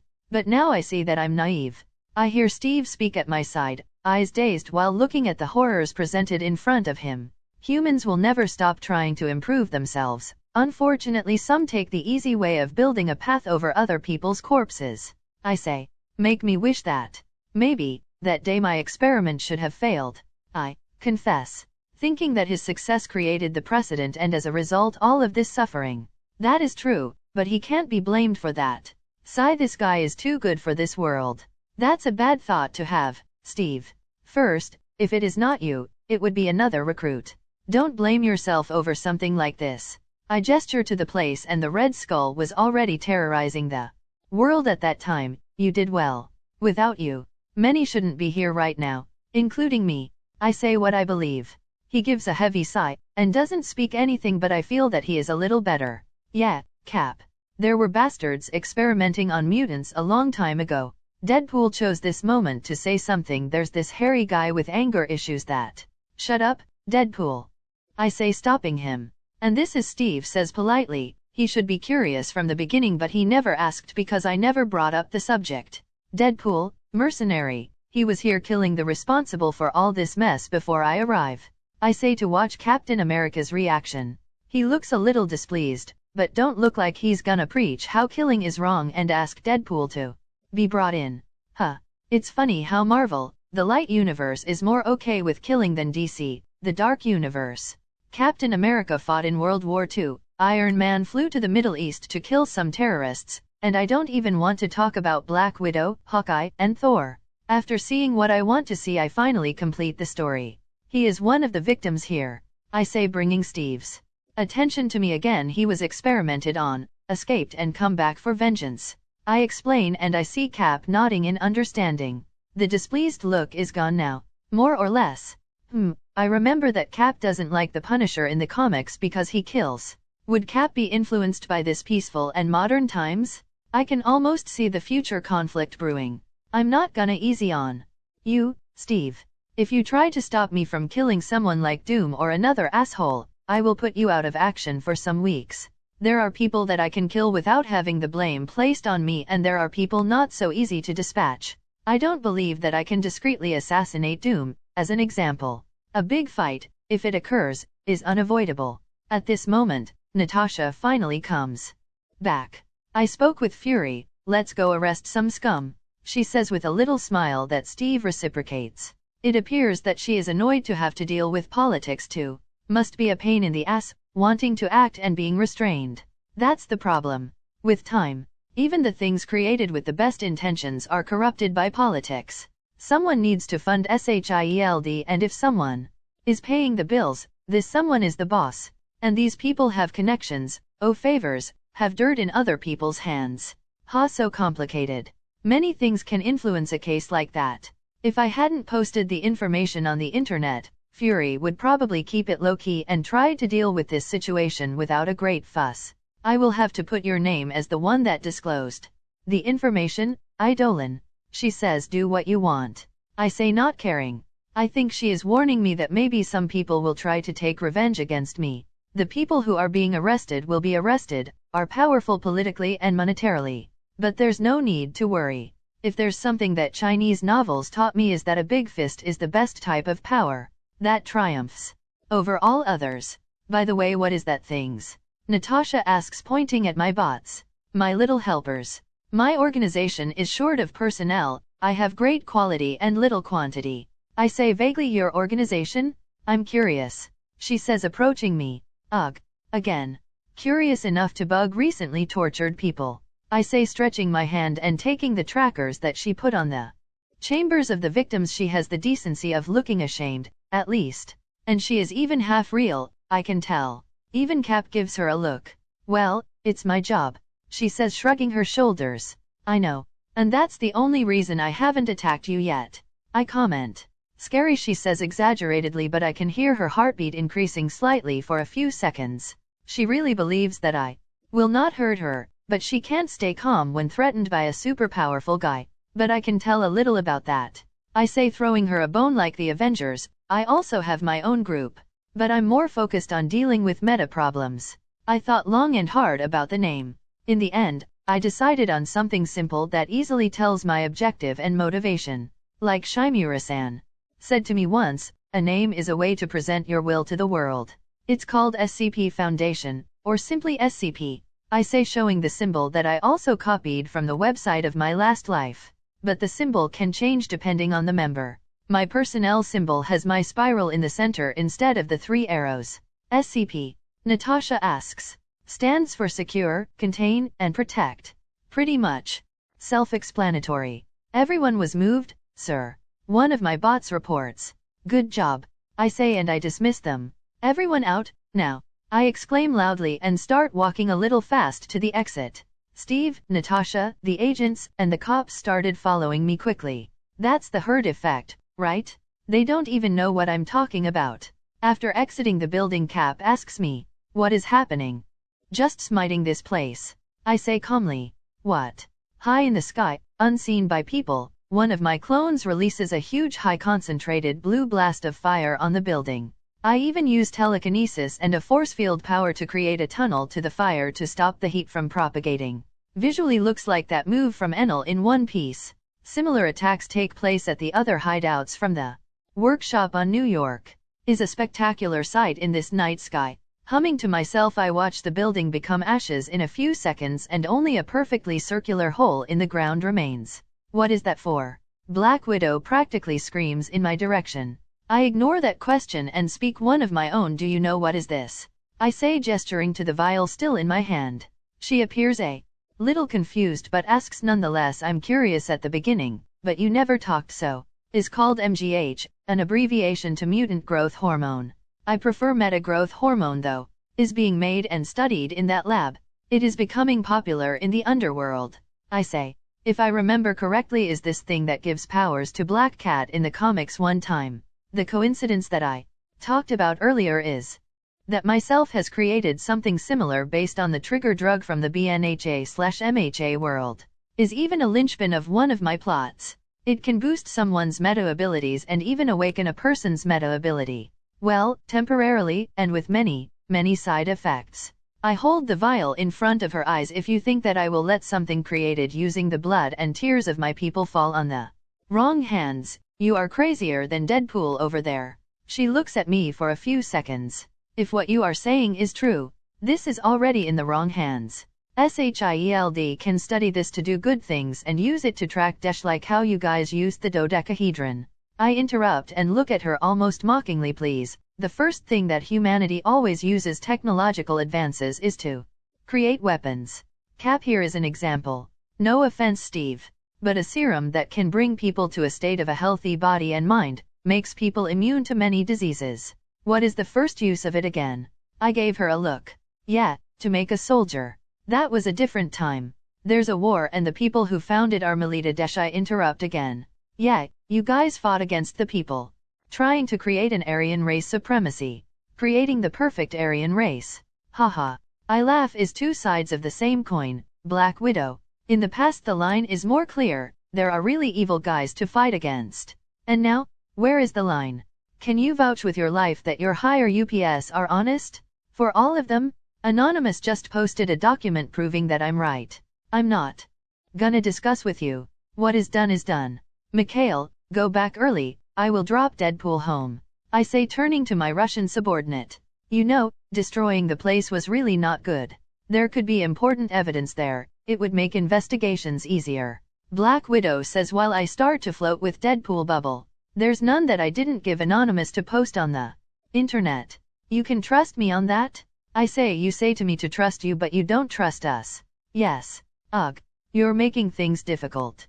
No, I disagree. I'm making things very simple. Arrest the bad guys, no politics, no interests, nothing should influence your actions on this case. I look down at her. If SHIELD can't do that, you guys are either incompetent or corrupt. I look at her seriously. Show me the answer. With these words, I shot at high speeds at the night sky. High on the air, I ask Deadpool some questions using my confession power. His backstory is really similar to the movies. There's some extra of his life as a mercenary, like meeting Wolverine, but this is not important now. Dude, I'm not ready. Let me put on my good clothes first. He tries to stop me, but I'm having none of that. Flying fast to a certain part of the city, I find Vanessa in their home sleeping. A little home invasion never hurt any hero, right? Phasing through the walls I arrive at their room. Luckily she sleeps with clothes. Would be awkward. Now, wake her. I say to him in a low voice. No, you do this. He answers whispering, what the hell? I can't do this. You do this. We start shouting in low voice to each other. It's your damn idea coming here on the middle of the night. Go on, do it. She is your fiancé. Is better that you do this. Man up, you little bitch. You start, and I finish. Okay. I'm not waking a strange woman in the middle of the night on her bedroom. She doesn't even know me. I'm here to help you explain your circumstances. Thought that before came here. At this moment I hear that the breathing pattern of Vanessa has changed. Oh. We two of us watch her slowly sit on the bed. The window gives a little light and shows our existence to her, and then yep, that's expected. Using telekinesis on the switch to light up the room, we achieved a standstill. I and Deadpool are with our hands in the air while Vanessa threatens us with her bedside lamp. She looks exactly like the movie. There's a comic version of her too, right? She is blue with white hair and has some sort of shape-shifting ability. I wonder if it's her latent meta ability. Maybe she will awaken in the future. What is happening? She screams, wait, why Idolan is in my room? Is this another dream? She asks. It appears that she is confused. Wait, another what? Wrong house. Deadpool says quickly, you're from Fox and we are following the MCU timeline with the comics, and he continues before grabbing my arm and trying to pull me away to the door. Wait, is that you? Vanessa asks uncertainly, making him pause. Before he can give excuses I say, yes, it's him. He passed for some tough times recently. I try to soften the eventual reprisal that Deadpool will receive. He tried to seek the cure with some shady people. Doesn't go so well. He is tortured, is cured but became ugly, with a face that only a mother could love. Go seek revenge. I found him. Bring him here. End of the story. I say quickly. She approaches the paralyzed Deadpool slowly. Wait. And then she slaps him in the face. Pa, I think I deserved that. He says, and then she punches him in the face. And this too. And an elbow on her stomach. Yeah, maybe that too. He says, a little of breath. And she goes to kick her crotch. No. This I don't deserve. He interrupts her. Start talking, you're son of whore. She screams with tears in her eyes. Hey, even if it's true, leave her out of this. He quips, but seeing Vanessa's face he stops. Sighing in resignation he says, what is necessary? I'm sorry, I truly am sorry. He lowers his head. For everything. For leaving. And not coming back. Like the big emo guy in black there said, I was in a bad place. And I want to come back to you at my best. And I just wanted you to come back. Vanessa interrupts him. This stops Deadpool's big mouth. Huh? The two hug for a time. I'm starting to feel weird just standing here, but I have something to do yet. You know, I'm not the same under the mask. Deadpool confesses, I'm like a menace I want to see. Vanessa says and reaches for his face. She slowly takes off his mask, revealing a paper mask of Spider-Man. I'm serious, are you sure? He asks again. She nods and goes to take the mask again. And damn, Deadpool is really ugly as fuck. The movie version is a 9/10 compared to this. In addition to his head looking like a potato that rolled down a 5-kilometer slope, he has some holes in the skin that show the muscles below, shows the bones too, and there are some parts where his skin is blackened or purple. Looking at his face attentively, I can see that the holes are healing slowly, but at the same time, other wounds are opening. His body is in a perpetual cycle of decay and reconstruction. I see, decay. Because of this that he is not a giant blob of tumors. His mass maintains an overall constant. The vision takes Vanessa's breath away. She gulps loudly, making Deadpool wince slightly. Well, she starts after I got used to it and many tequila shots. That is still a face that I can sit. She smiles, making him smile too. Oh, that's so romantic and weird. They kiss. Shit, I lost my moment to say something. Let's wait for them to stop. Okay, they are not stopping. When I see the two reaching for each other's clothes, I decide to interrupt. Cough cough, what? You're still here? Isn't there some cat stuck in a tree that you have to save or something like that? Deadpool turns to ask me. Wade, how do you know Idolan? Is he joining us? Okay, better stop where this is going. Don't look at him, he is secretly Mr. Steal Yo Girl. He just hasn't started doing it yet. Wade, Vanessa. Nice to meet you, by the way. I say, looking at the woman before I go, I need to tell you guys something. I say, make them pay attention to me. Come with me for an instant, Wade. I say, making hand movements toward him to get closer. He breaks away from Vanessa, and when he's one step away from me, you know, I swing that way too, but I expect at least that you pay for a coffee first. I make a barrier between us and Vanessa. Using my perk that allows me to visually customize my powers, I make the barrier black, blocking the vision, and I use overhaul on Deadpool, making him explode on a cloud of gore. I already analyzed his body from him with the all-seeing eyes of God and Inuyashiki scan abilities, so I am confident in separating him from all the tumors. A second later, a good part of the gore reassemble in the human form of Deadpool. No, in the form of Ryan Reynolds. Completely naked and without any hair on his body. Nice cock, bro. No homo. Making the barrier disappear, I hear Vanessa screaming, what happened here? Wade? Are you okay? She goes to check on him. She almost slips on the rest of the gore on the ground. Damn, Deadpool was almost 40% tumors. They are ingrained in everything in him. Bone, tissues, tendons. Can tendons even have cancer? Crazy world. Wade is caressing his face and his body with his hand dazedly before he shoots himself to his feet and runs to the bathroom.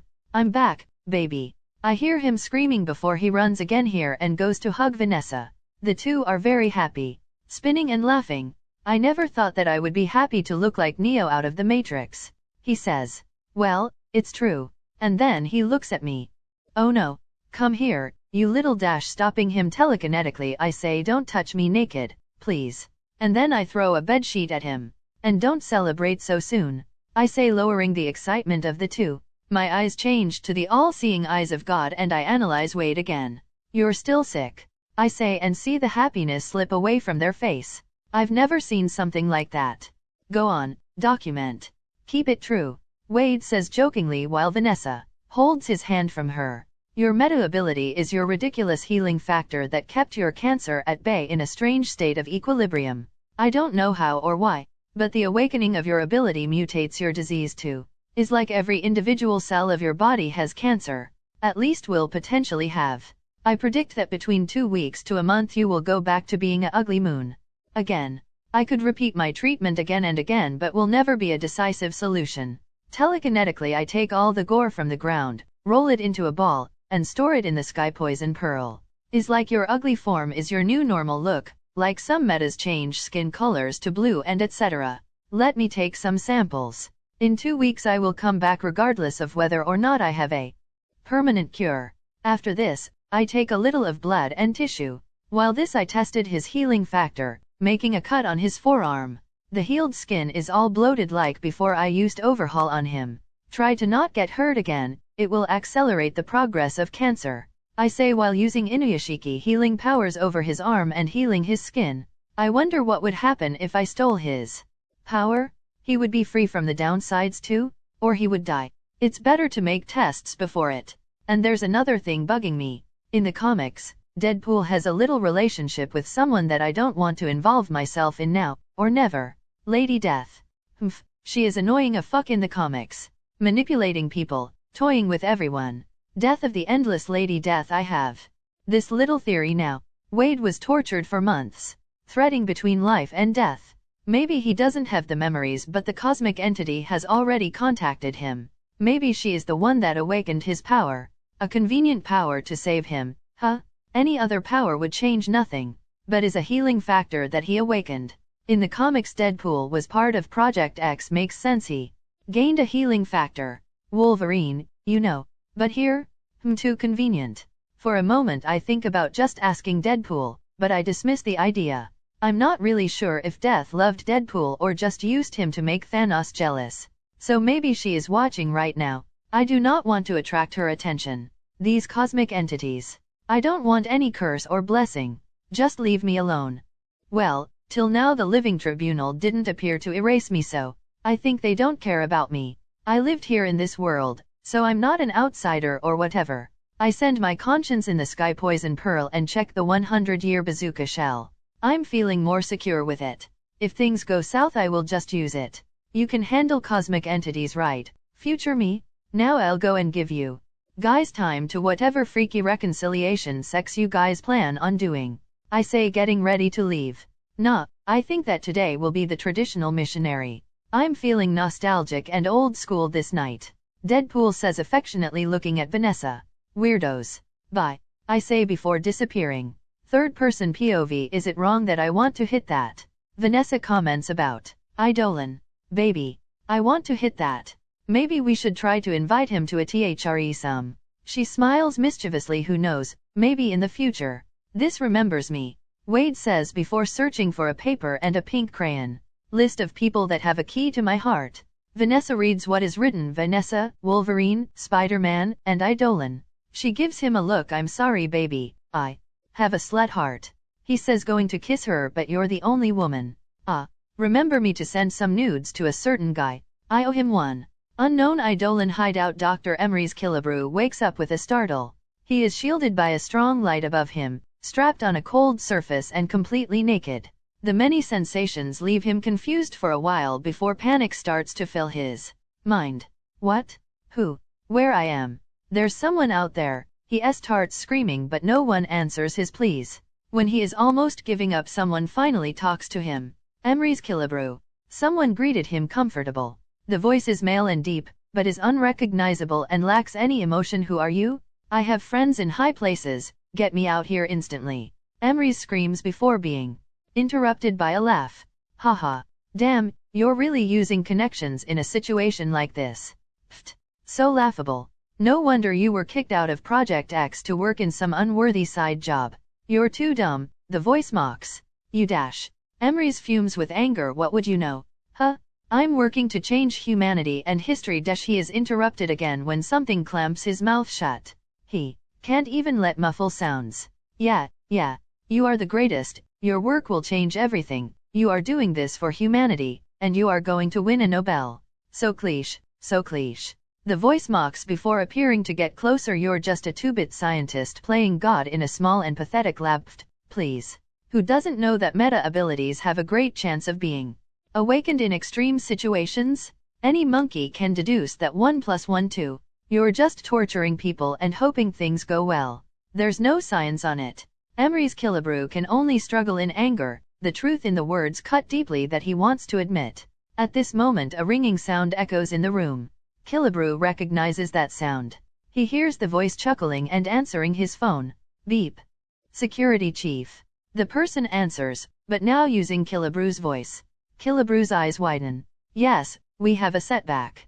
One of our workers alerted Idolan while securing volunteers. The voice answers. The horror in Killgrave grows. The voice is talking with his voice, in his way. He is even using the term volunteers, which is something that he himself used when talking about the test subjects. A mutant, a freaky. Killgrave concludes. In truth, he has no collection of Idolan invasion. After all, he is knocked down instantly. Yes, yes. I managed to save a good part of my research. Yes. Where? In 2 days I will be there. And the voice hangs up the phone. A trap? He is setting a trap. Haha, it appears that you are not much liked, Killgrave. Mr. Security Chief wants to secretly end you, do you know? The voice mocks, making him blank. I noticed by his tone. And make an appointment in a suspicious place, close to the coast. Hehe. So obvious that probably only a dumb guy like you would fall for it. The force that is holding Killgrave finally allows him to talk again. You monster? Freaky? We are right to move against your kind.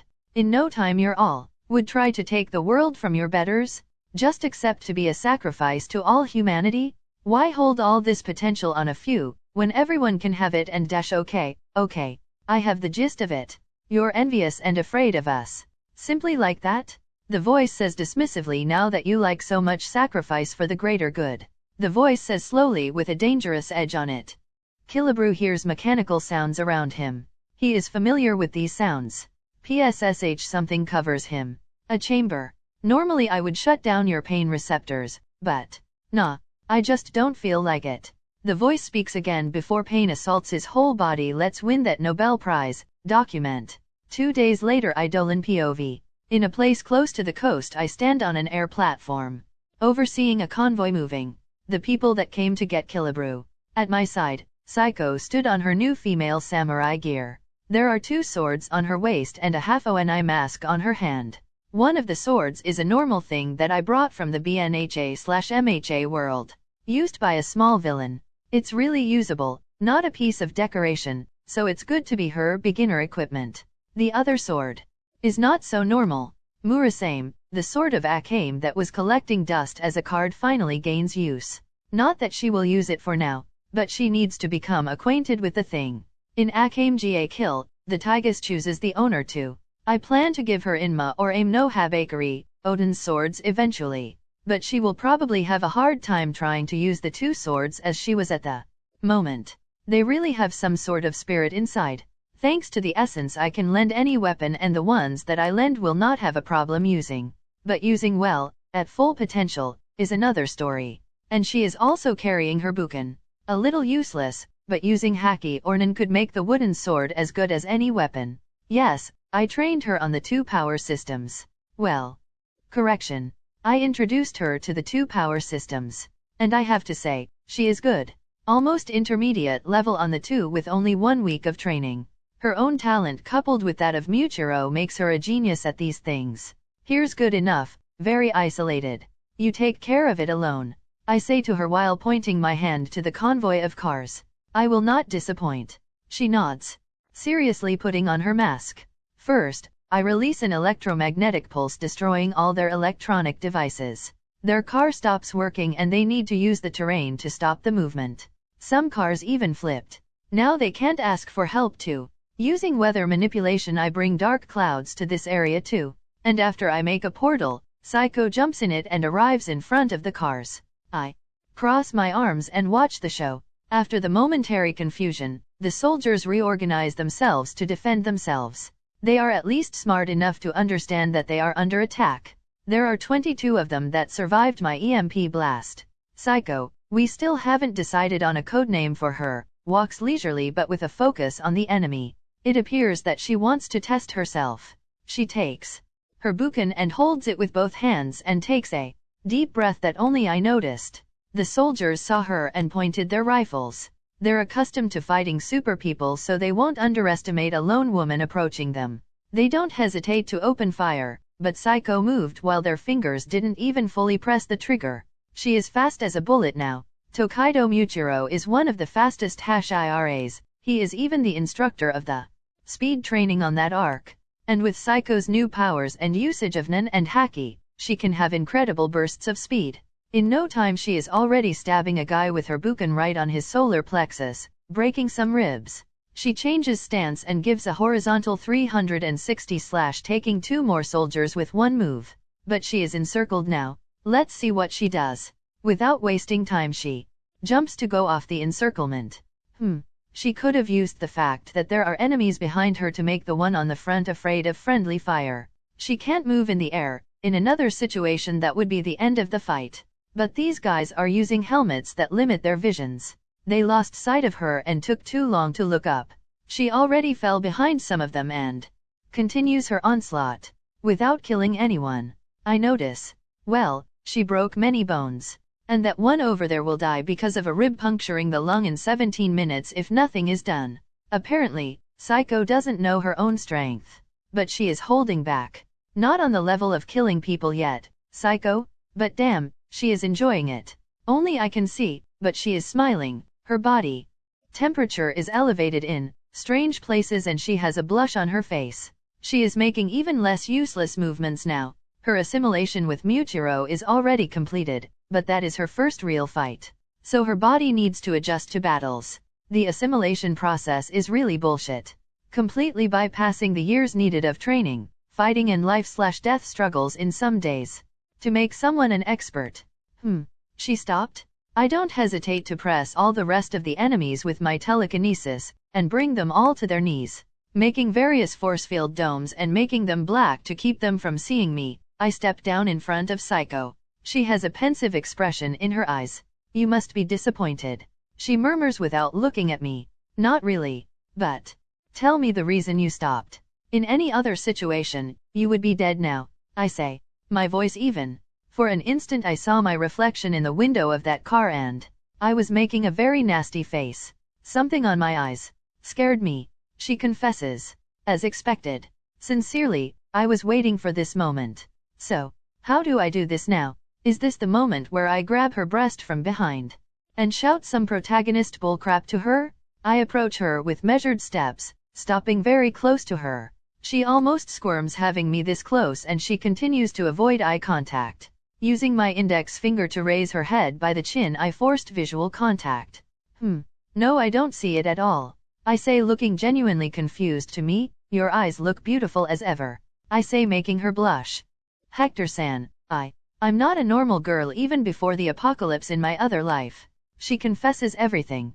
She talks about feeling constricted by people's expectations, wanting to use her swordsmanship to hurt others, the time that she lured a guy to assault her so she could attack him, and her enjoyment in killing the zombies. Everything that I already know. I still fail to see the problem, Psycho. I say, trying to show genuine confusion in my voice. She looks at me surprised and then sighs in resignation. She thinks that I don't understand her.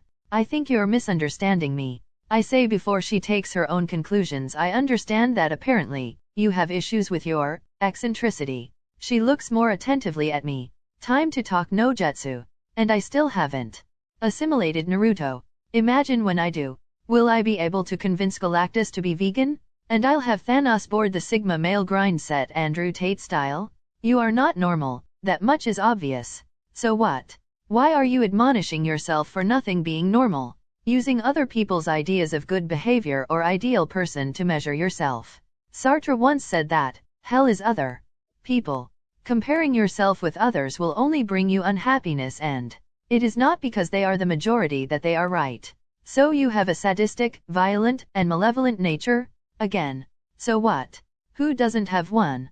The fact that you stopped and is reflecting at least shows that you have morals and don't want to become a monster. You know, we are similar, you and I. Haha. I can't believe that I really said that. I also have a really dark side too. And you know what I did with it? I ask her. She looks at me curiously. I really have a dark side. After I gained my powers, I noticed. I really don't care too much about people that I don't know. I'm apathetic to most of the people suffering.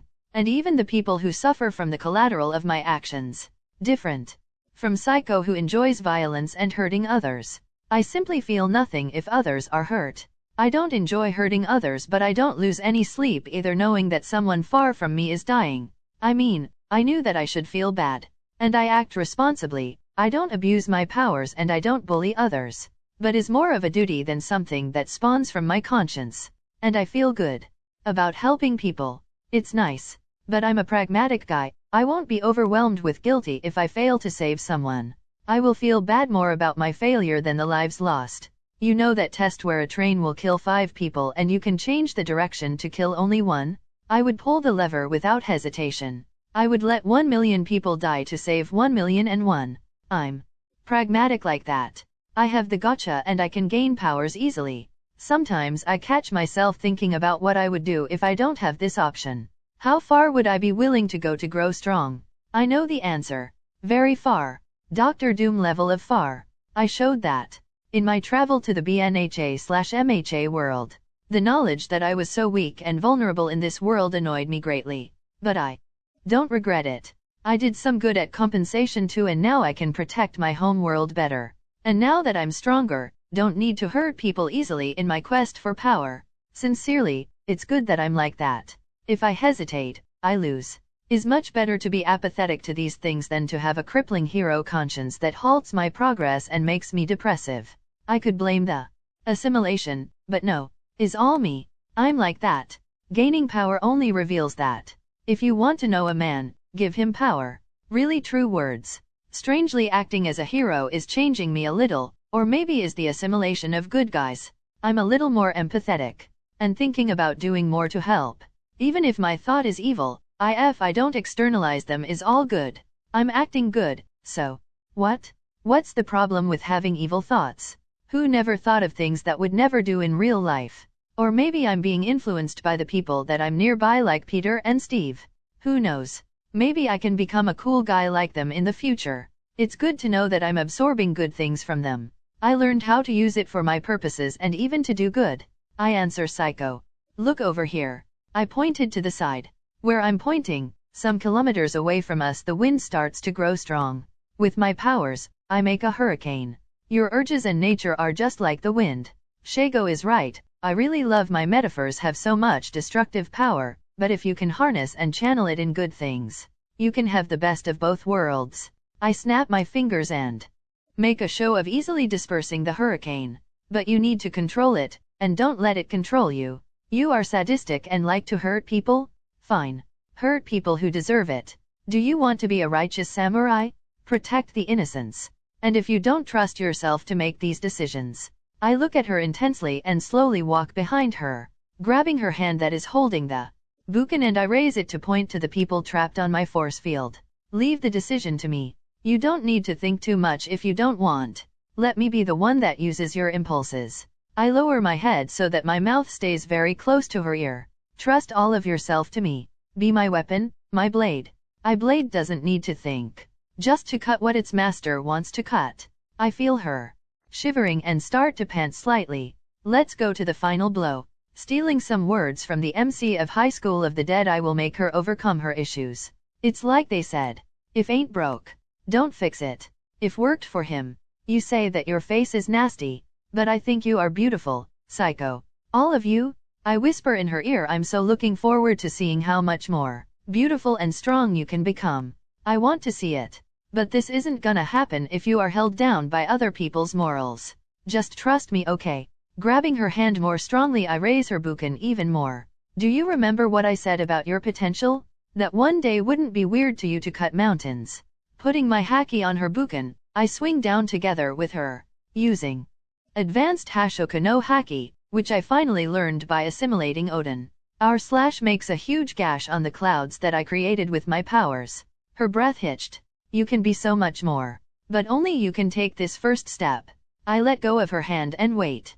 After some time she takes a deep breath and relaxes.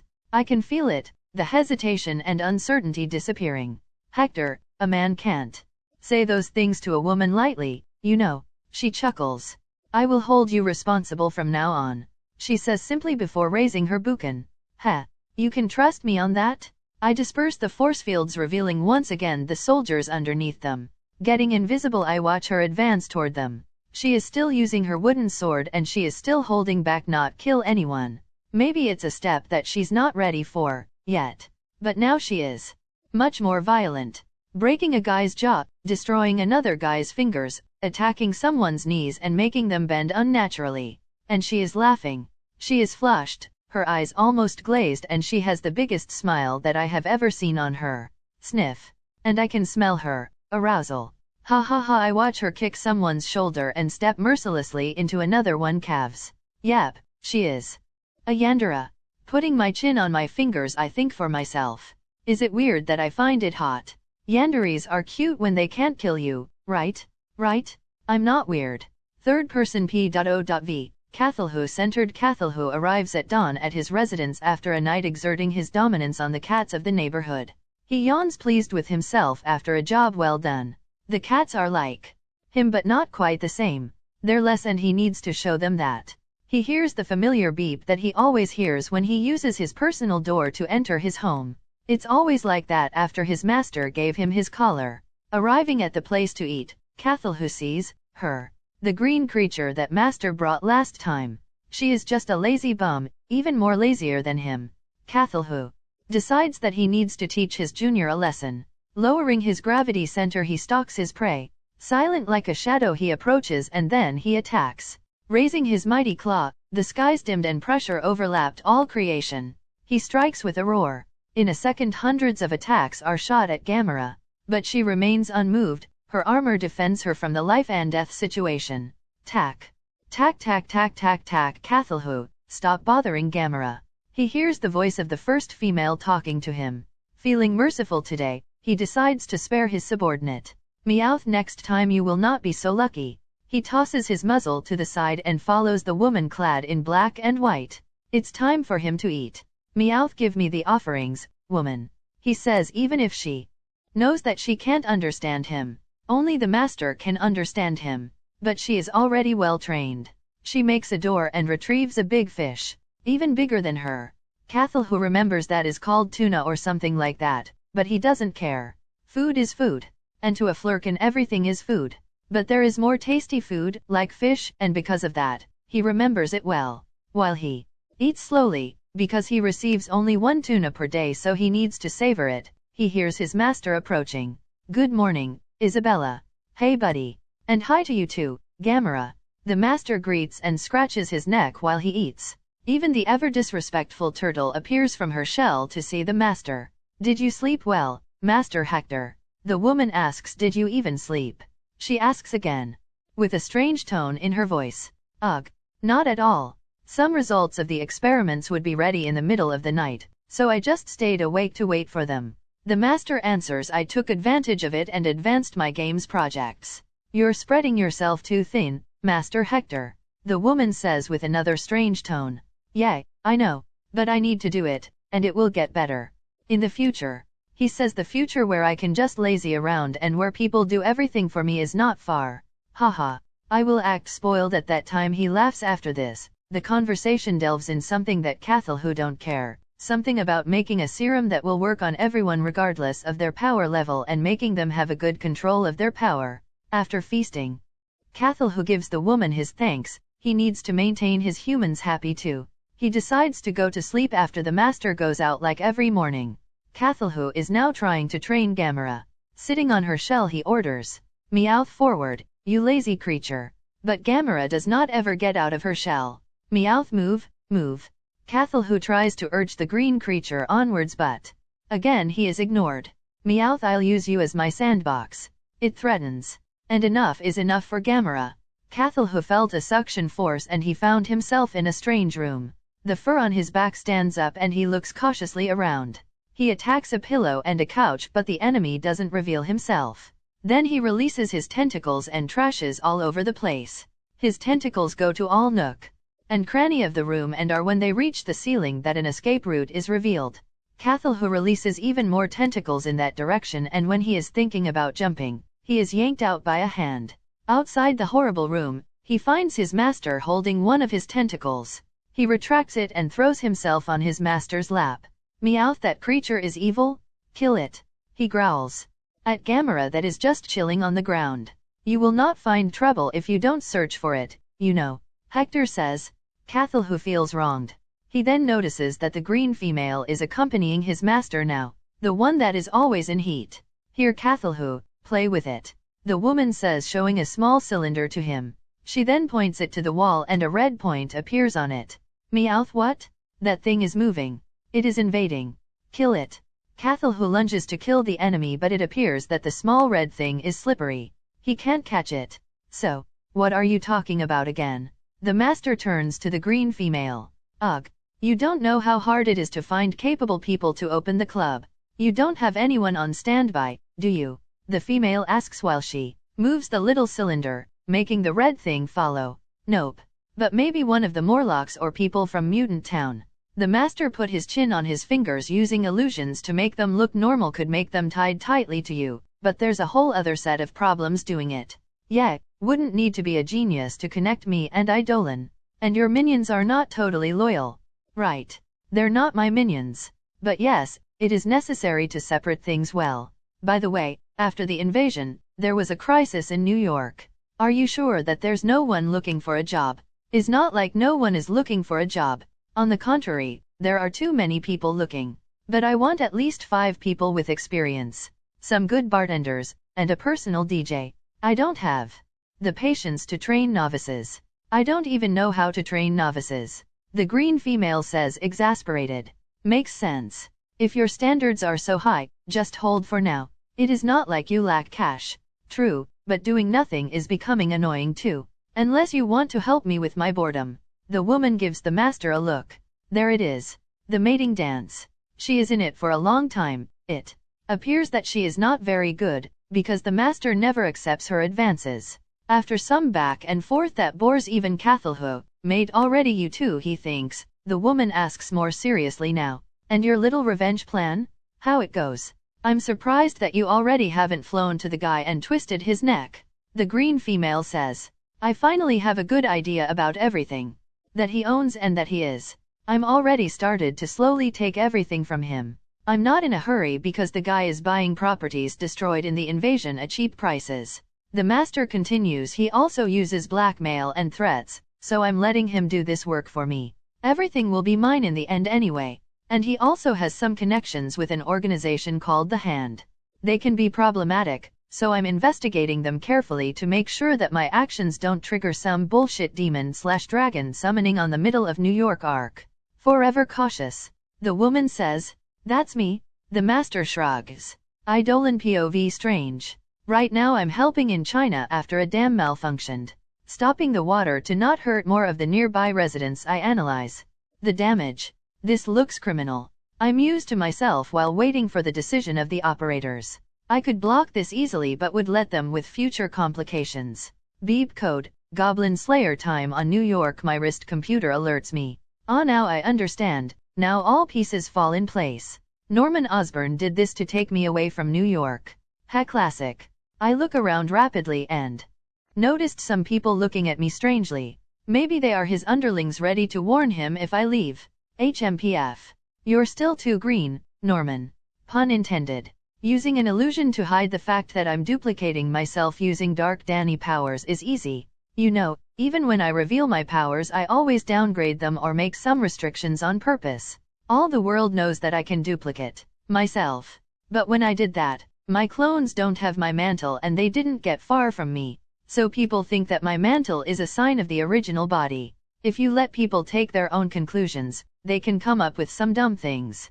Hehe. About the range though, it's true. The clones can't go much far from me. Is a restriction that no one noticed with Twice or Ectoplasm before because they never used their powers like that. The limit is some hundreds of kilometers, which would not be a problem if I'm not an international hero. Dark Danny duplication though, is the true hive mind thing. Me having 2 bodies. Very useful, even if I became weaker, but is less than expected. I can duplicate to become 4. With 2 of me, each of them has 80% power of the original. With 3, is 65% and 4 of me are 50% each. Makes sense? Not really, but it's how the thing works. So it makes this power almost useless to fight against someone of the same level or stronger. But it's good to take care of not so much weak people with good teamwork. You know, those annoying ones that are very good at abusing their number advantage. After splitting up, I act completely clueless on China and go to New York. Finally, I can take care of the bastard. Third person P.O.V. New York. After a long time of absence, the Green Goblin finally strikes again. This time he aimed at a college-level science convention. He attacked and destroyed many projects and killed dozens of people before Spider-Man appeared to engage against him. Between the people killed are some board executives of Oscorp, his true aim. The others are just distractions. Thankfully this is not a separate movie owned by a company, so Susan Storm that was attending the convention too helped protect the civilians. Now to the fight. Spider-Man is at disadvantage. In terms of power level, Green Goblin and Spider-Man are almost on the same level, with some differences between Spider-Man having greater agility and Green Goblin having a better healing factor and durability. But when Green Goblin uses terrorist tactics to distract Spider-Man, the friendly neighborhood web-slinger has almost no chance. Spider-Man throws a web on a pumpkin bomb and swing it into the air, saving a group of civilians cowering in the corner. But for his trouble, he receives a tackle from the Green Goblin glider. The two collide with a wall, Spider-Man back first. After some struggle, the two ended up in an open avenue. Colliding with the concrete, the two rolls for a while before stopping. The cars and pedestrians stop in surprise. The explosions in the place already make people act cautiously, but now a full-blown panic spreads. Green Goblin has terrorized New York for months, and in many of his appearances, his civilians died. It didn't take long for people to take a huge distance from the hero-villain duo. Running and screaming, Green Goblin gets up first. Looking at him, it is obvious to note that he is wearing a costume that tends more toward the comic version. Green with purple clothes. His mask is made of some sort of elastic material, probably silicone, and clings to his face very well, making all of his expressions realistic. Thanks to this, many people think that the villain is really a goblin. On his shoulder he carries a purple bag where he puts his arsenal. Putting his hand on his bag, Green Goblin retrieves two little pumpkins that he throws on the still fallen Spider-Man. Middle-air, the pumpkins open to reveal rotating blades that approach the web-slinger. With a great show of agility, Spider-Man propels himself from a lay-down position using only his arms. When the two-bladed pumpkins collide with concrete, they explode after some beeps. Spider-Man, while still in the air, threw two webs in the direction of the goblin. Connecting, he pulls and propels himself, giving 2 feet kick on the chest of the villain. They engage in a heated and familiar battle.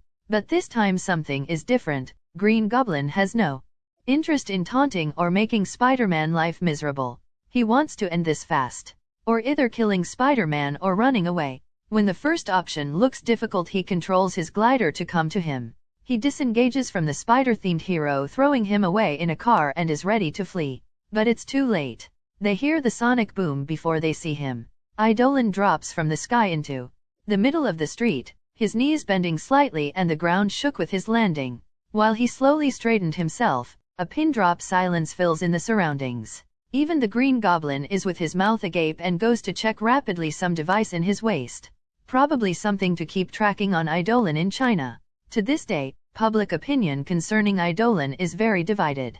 Many still don't trust, are afraid, or simply don't like him. But the effect his presence has on the previously terrifying situation is undeniable. "I'm here," he says. Different from the boisterous way that All Might would say. Idolan's "I'm here" is spoken calmly, but still reaches very far because of his many powers. He doesn't shout, because there's no need for it.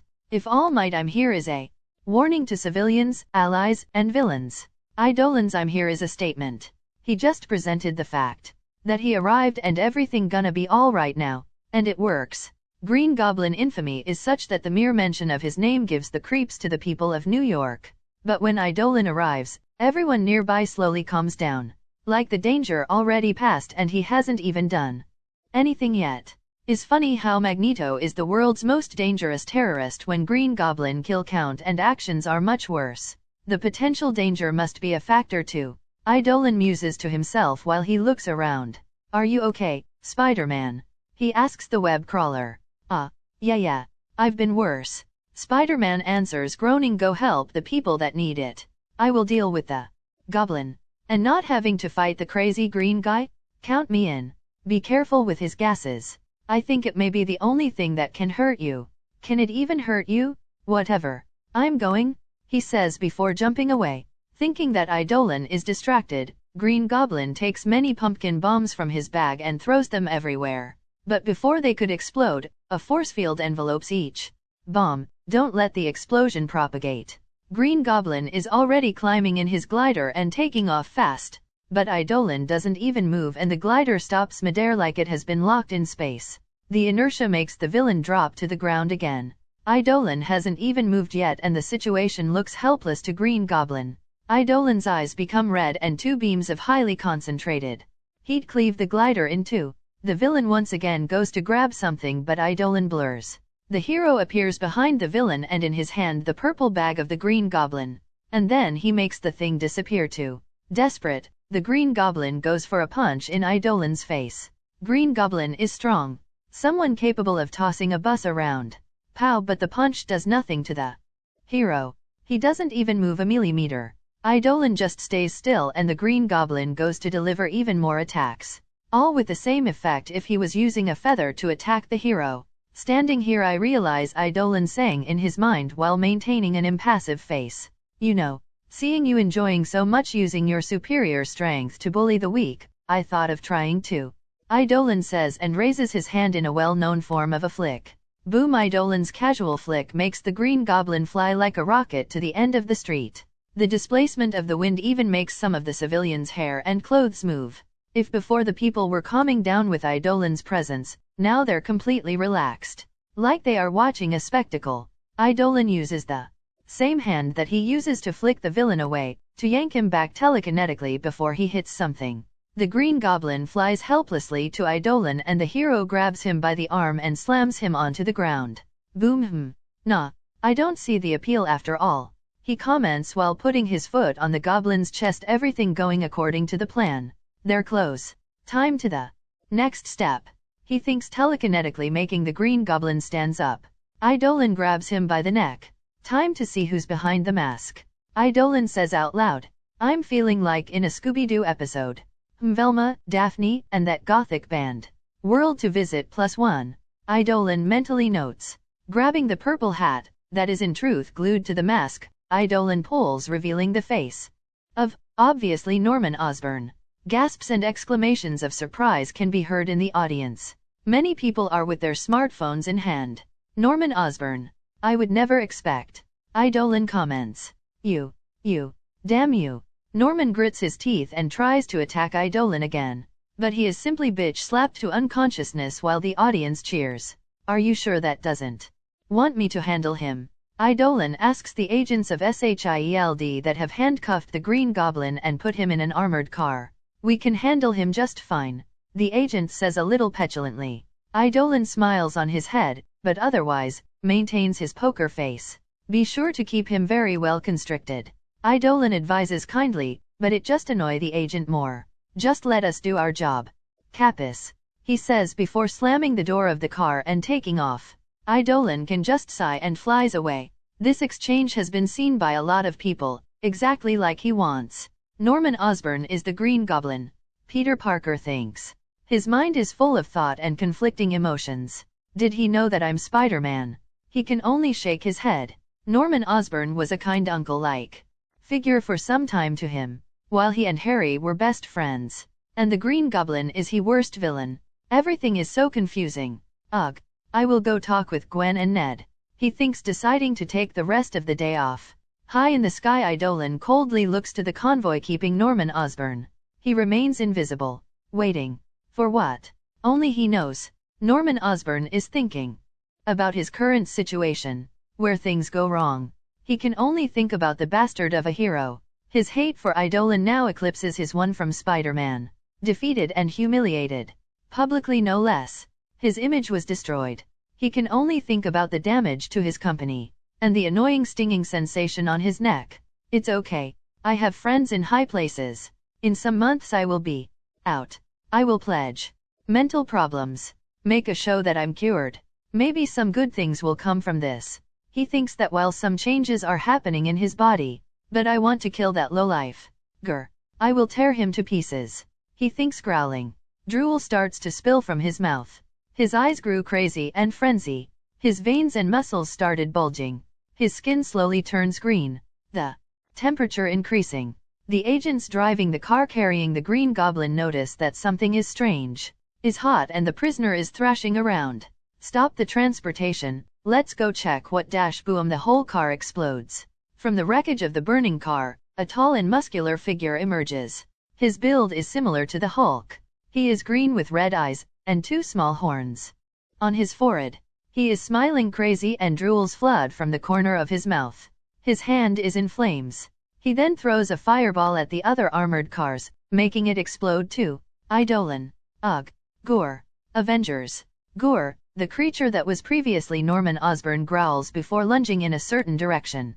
To the Avengers Tower. Near where is the Avengers Tower, previously known as Stark Tower, a protest is underway. Is an anti-mutant protest. A little over 100 people are screaming and with posters. In the posters phrases like "Protect our future," "Mutants are demons," "Make New York mutant free," and other things are written. There is a mannequin of Idolan being hanged and some images of him and his group with devil horns or with XS on them. That's not the first time something like that happening. Different from the Avengers, Idolan has no base known by the public. So they go to the next thing.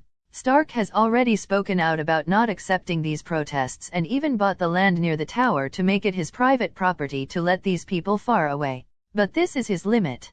He can't stop people from protesting nearby. Unknown to these people, the transformed Green Goblin is rapidly gaining ground and approaching them. They're exactly on the way of the villain to wherever revenge his muddled brain can think of. Green Goblin jumps from building to building like a monkey, his hands and feet in flames, leaving a path of destruction. Thankfully he appears to not care too much about killing people, but many are hurt by the collateral. Back to the protest, a guy holding a smartphone notices the explosion sounds and locates the approaching green figure. For a second he thinks that is the Hulk, what would be bad enough with all the aggression the figure is showing. But he notices something different. The fire. What is this? He murmurs and no one hears him. What is this? He screams, this time attracting the attention of the rest. They slowly realize. Takes a second for their brain to recognize the danger. And then all hell breaks loose. People start screaming and running in panic, pushing and stepping on others. And Green Goblin keeps getting closer. Despair clutches the minds of the protesters when they notice that is too late. They will never make it. The villain looks unstoppable. The disaster is imminent, and when the Green Goblin is less than 2 steps close to an unlucky guy who tripped, Idolan quickly appears between them and punches the monster away. Boom! The pin drop. Silence falls once again on this place. But instead of fear, is relief that they felt. And other complicated emoticons. Are you all right? Idolan turns to the man on the ground. Then his eyes appear to have only now noticed the place and the situation. He looks around for a second. To the posters and to his mannequin. His face betrays nothing. He crouches down to grab the poster of the fallen man and help him to his feet too. His eyes idly see what is written. Mutants are the problem here. Idolan gives the man the poster back. Is safe now, I will keep him far away. You guys can continue, he says before turning around and flying towards the villain. The silence and the awkward atmosphere continue even after he leaves. I'm going home, someone says, breaking the spell, making everyone go away. No one feels like continuing the protest anymore. The huge form of the Green Goblin crashes into a construction site close to an avenue. He quickly stands up, acting almost feral as he jumps to the street, making people run in fear. Many abandon their cars. Idolan lands a little later. His eyes have changed to the all-seeing eyes of God. He looks attentively at the Green Goblin and makes a strange expression. Are you still there, Osborn? He asks. But the only thing he receives as an answer is a bunch of fireballs. He casually waves his hand, dispersing the fire. Idolan? Gorarg. The villain lunges forward. His 2 arms are outstretched to try to grab the hero. But Idolan moves faster and dodges, appearing behind Norman. Strangely, he doesn't attack. Stop, Osborn? I can still help you, he shouts, but once again he gains a flurry of fireballs for the trouble. I don't know what you did, but your body can't handle it. Stop now. Idolan tries to argue but is pointless. The situation remains that way for a few minutes until Idolan decides to subdue the Green Goblin. He creates an iceberg to trap the villain. Give up already. Go to jail to reflect. Accept your defeat, Idolan says while walking close to the trapped villain. But the Green Goblin starts to move crazily. All of his body ignite like gasoline has been put on him. He moves to punch Idolan but hits the air. Idolan dodges again and again. All attacks fail to connect. The Green Goblin roars angrily. After some time his body starts to slow down. The fire diminishes. Cracks appear on his skin. Osborn. Idolan mutters and goes to subjugate the villain again. But in a last-ditch effort, the Green Goblin burns himself even more to try to attack the hero. And accomplish nothing. The price? His body starts crumbling. Slowly he disintegrates. With many people watching, the Green Goblin that terrorized New York for months becomes ashes and goo on the asphalt. Idolan looks at the remains of Norman Osborn and moves his hand quickly to clean the thing. To the onlookers, it appears that he is dispersing the villain's ashes on the wind, and giving him a funeral better than what he deserves. But while maintaining a somewhat sad face and giving a sigh of regret, Idolan thinks, good riddance. Later, after talking with the police and the agents of SHIELD, Idolan says goodbye and moves to the top of a building to watch the procedure and people's reactions. I didn't expect him to become his Ultimate Universe version, he thinks while taking out a syringe and crushing it with his palm. From the moment Idolan landed in New York to stop the Green Goblin, everything went according to his plan.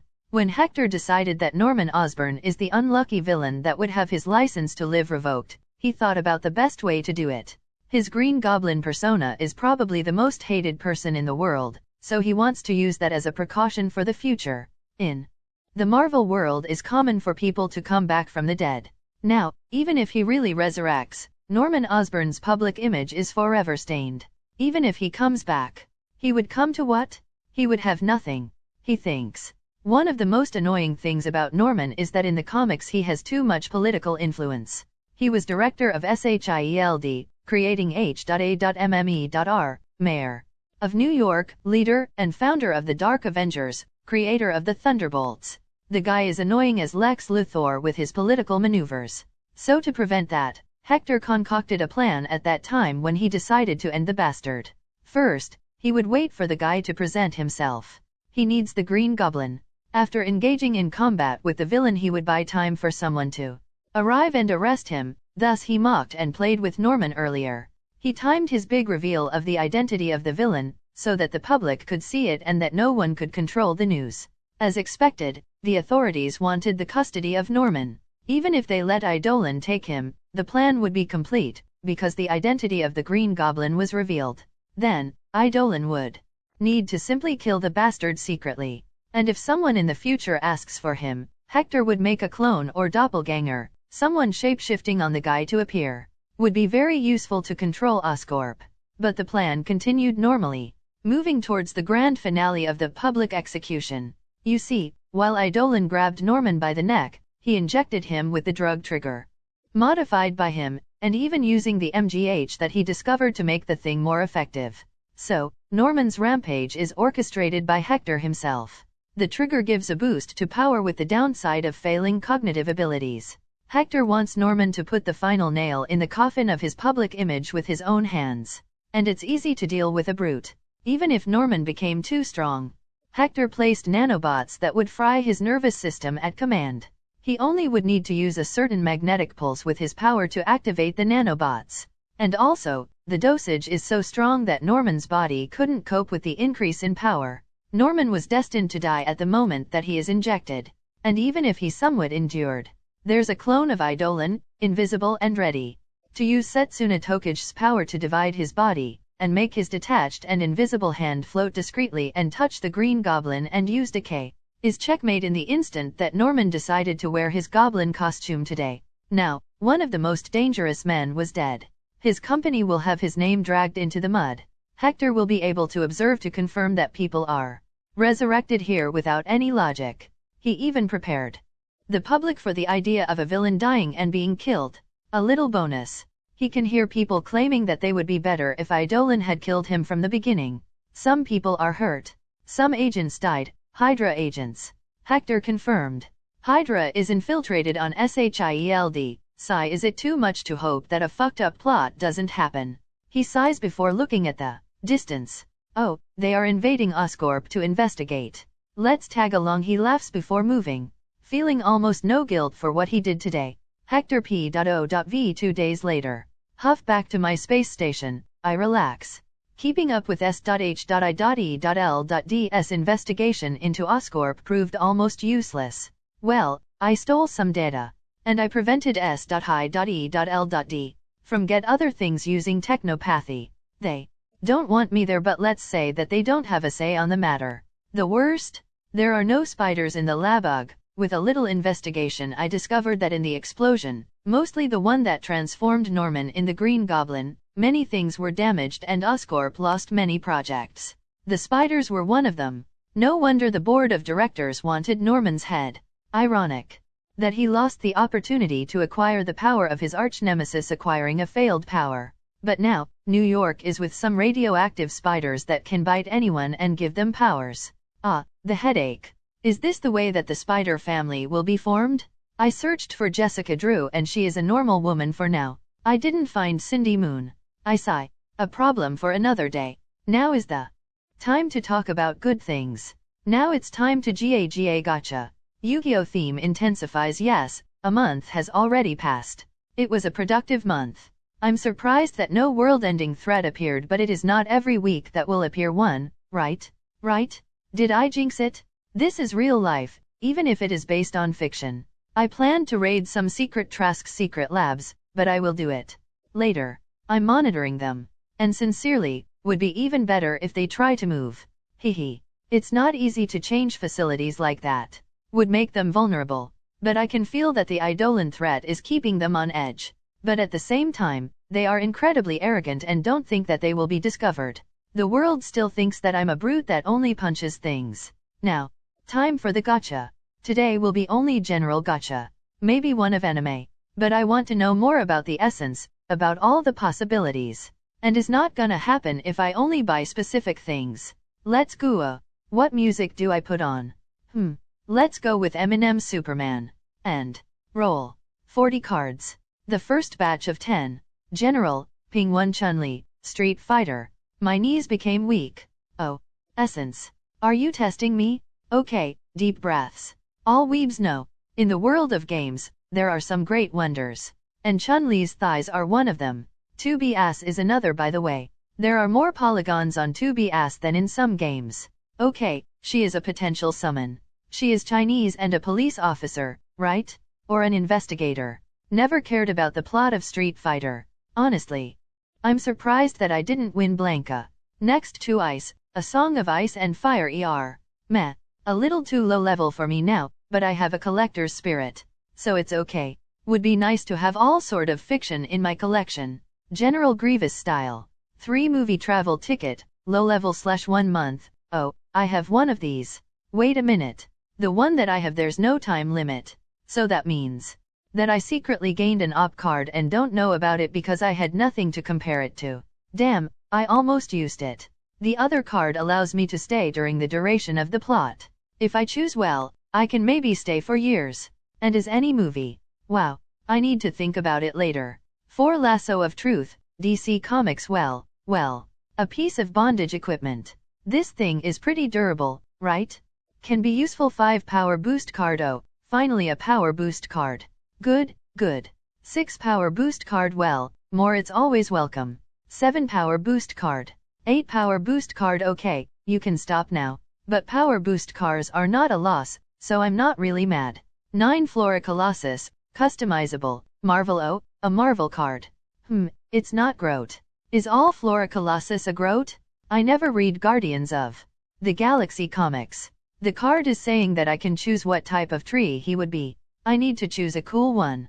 Hello, so give suggestions as to what type of tree our Flora Colossus will be. I'm divided between a simple oak, Carvalho means oak in PT/BR, cherry blossom, yes, anime style, or some of that white cool trees. Give suggestions. Now the last of the batch. 10 Shadowcon. Allegiance, Jackie Chan Adventures. What? I read the description. The user will have his own pocket Shadowcon realm, capable of summoning Shadowcon soldiers. With time the number and type of Shadowcon will increase. This This is surprisingly good. I'm a discounted Sung Jin Woo now. I remember this cartoon. These ninjas could go toe-to-toe with Jackie Chan himself, so they can be useful as minions. Nice. I liked it. Let's continue with another general gacha. One Killer Rabbit of Gerbanog, Monty Python and the Holy Grail. This. What a terrifying animal. This creature can't be released into the world. This monster needs to be sealed forever. 2 weakness removal cardo. Okay. 3 Eshitsukeza, Shokyuji no Sumahe, good. I can summon him to Helena's restaurant. His personality is okay too. 4 power boost card. 5 power boost card whatever, I don't care anymore. 6 Cassandra Cain, DC Comics oh nice. A sidekick. Cassandra Cain is the best fighter of the Bat family, even Batman himself admitted it. He would win in a fight probably because of the difference in bodies, muscular mass and others advantages. But is said that she is maybe the best hand-to-hand combatant of the DC universe. And if I give powers to her, I look forward to it. 7 power boost card I accept it. 8 Ultimate Echo, Sonorosian, Ben 10, Alien Force whoa. So I can really gain aliens, huh? And thanks to the alt form mechanic I can assimilate him. He is strong. I just received another useful power set. 9 power boost card yes, give me more of these. 10 Beowulf, Devil. Arm, Devil May Cry 3. Okay, stop. This is good. Very good. It's not Yamato, but it's good. Holy attribute? Useful against demons? Yes. Excellent. And the power level is great too. DMC Universe is a high-level place. This item could be strong even here on Marvel. I think I will try some anime gacha. I received some power boost cards. Let's see if I can gain an ice guy. Protagonist. I still want magic. 1 Toyota Sprinter Trueno GT Apex, AE86, Initial D ha. Great.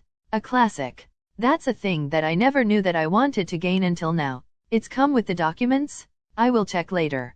2 Nigiri Asahi, Shokyuji no Suma another cook? Maybe I should assimilate this one. He is good. And don't hurt to learn new things. 3 power boost card always useful. 4. Bruno Bucciardi, Jojo, Va Arrivederci. I can summon him and copy the power of his stand.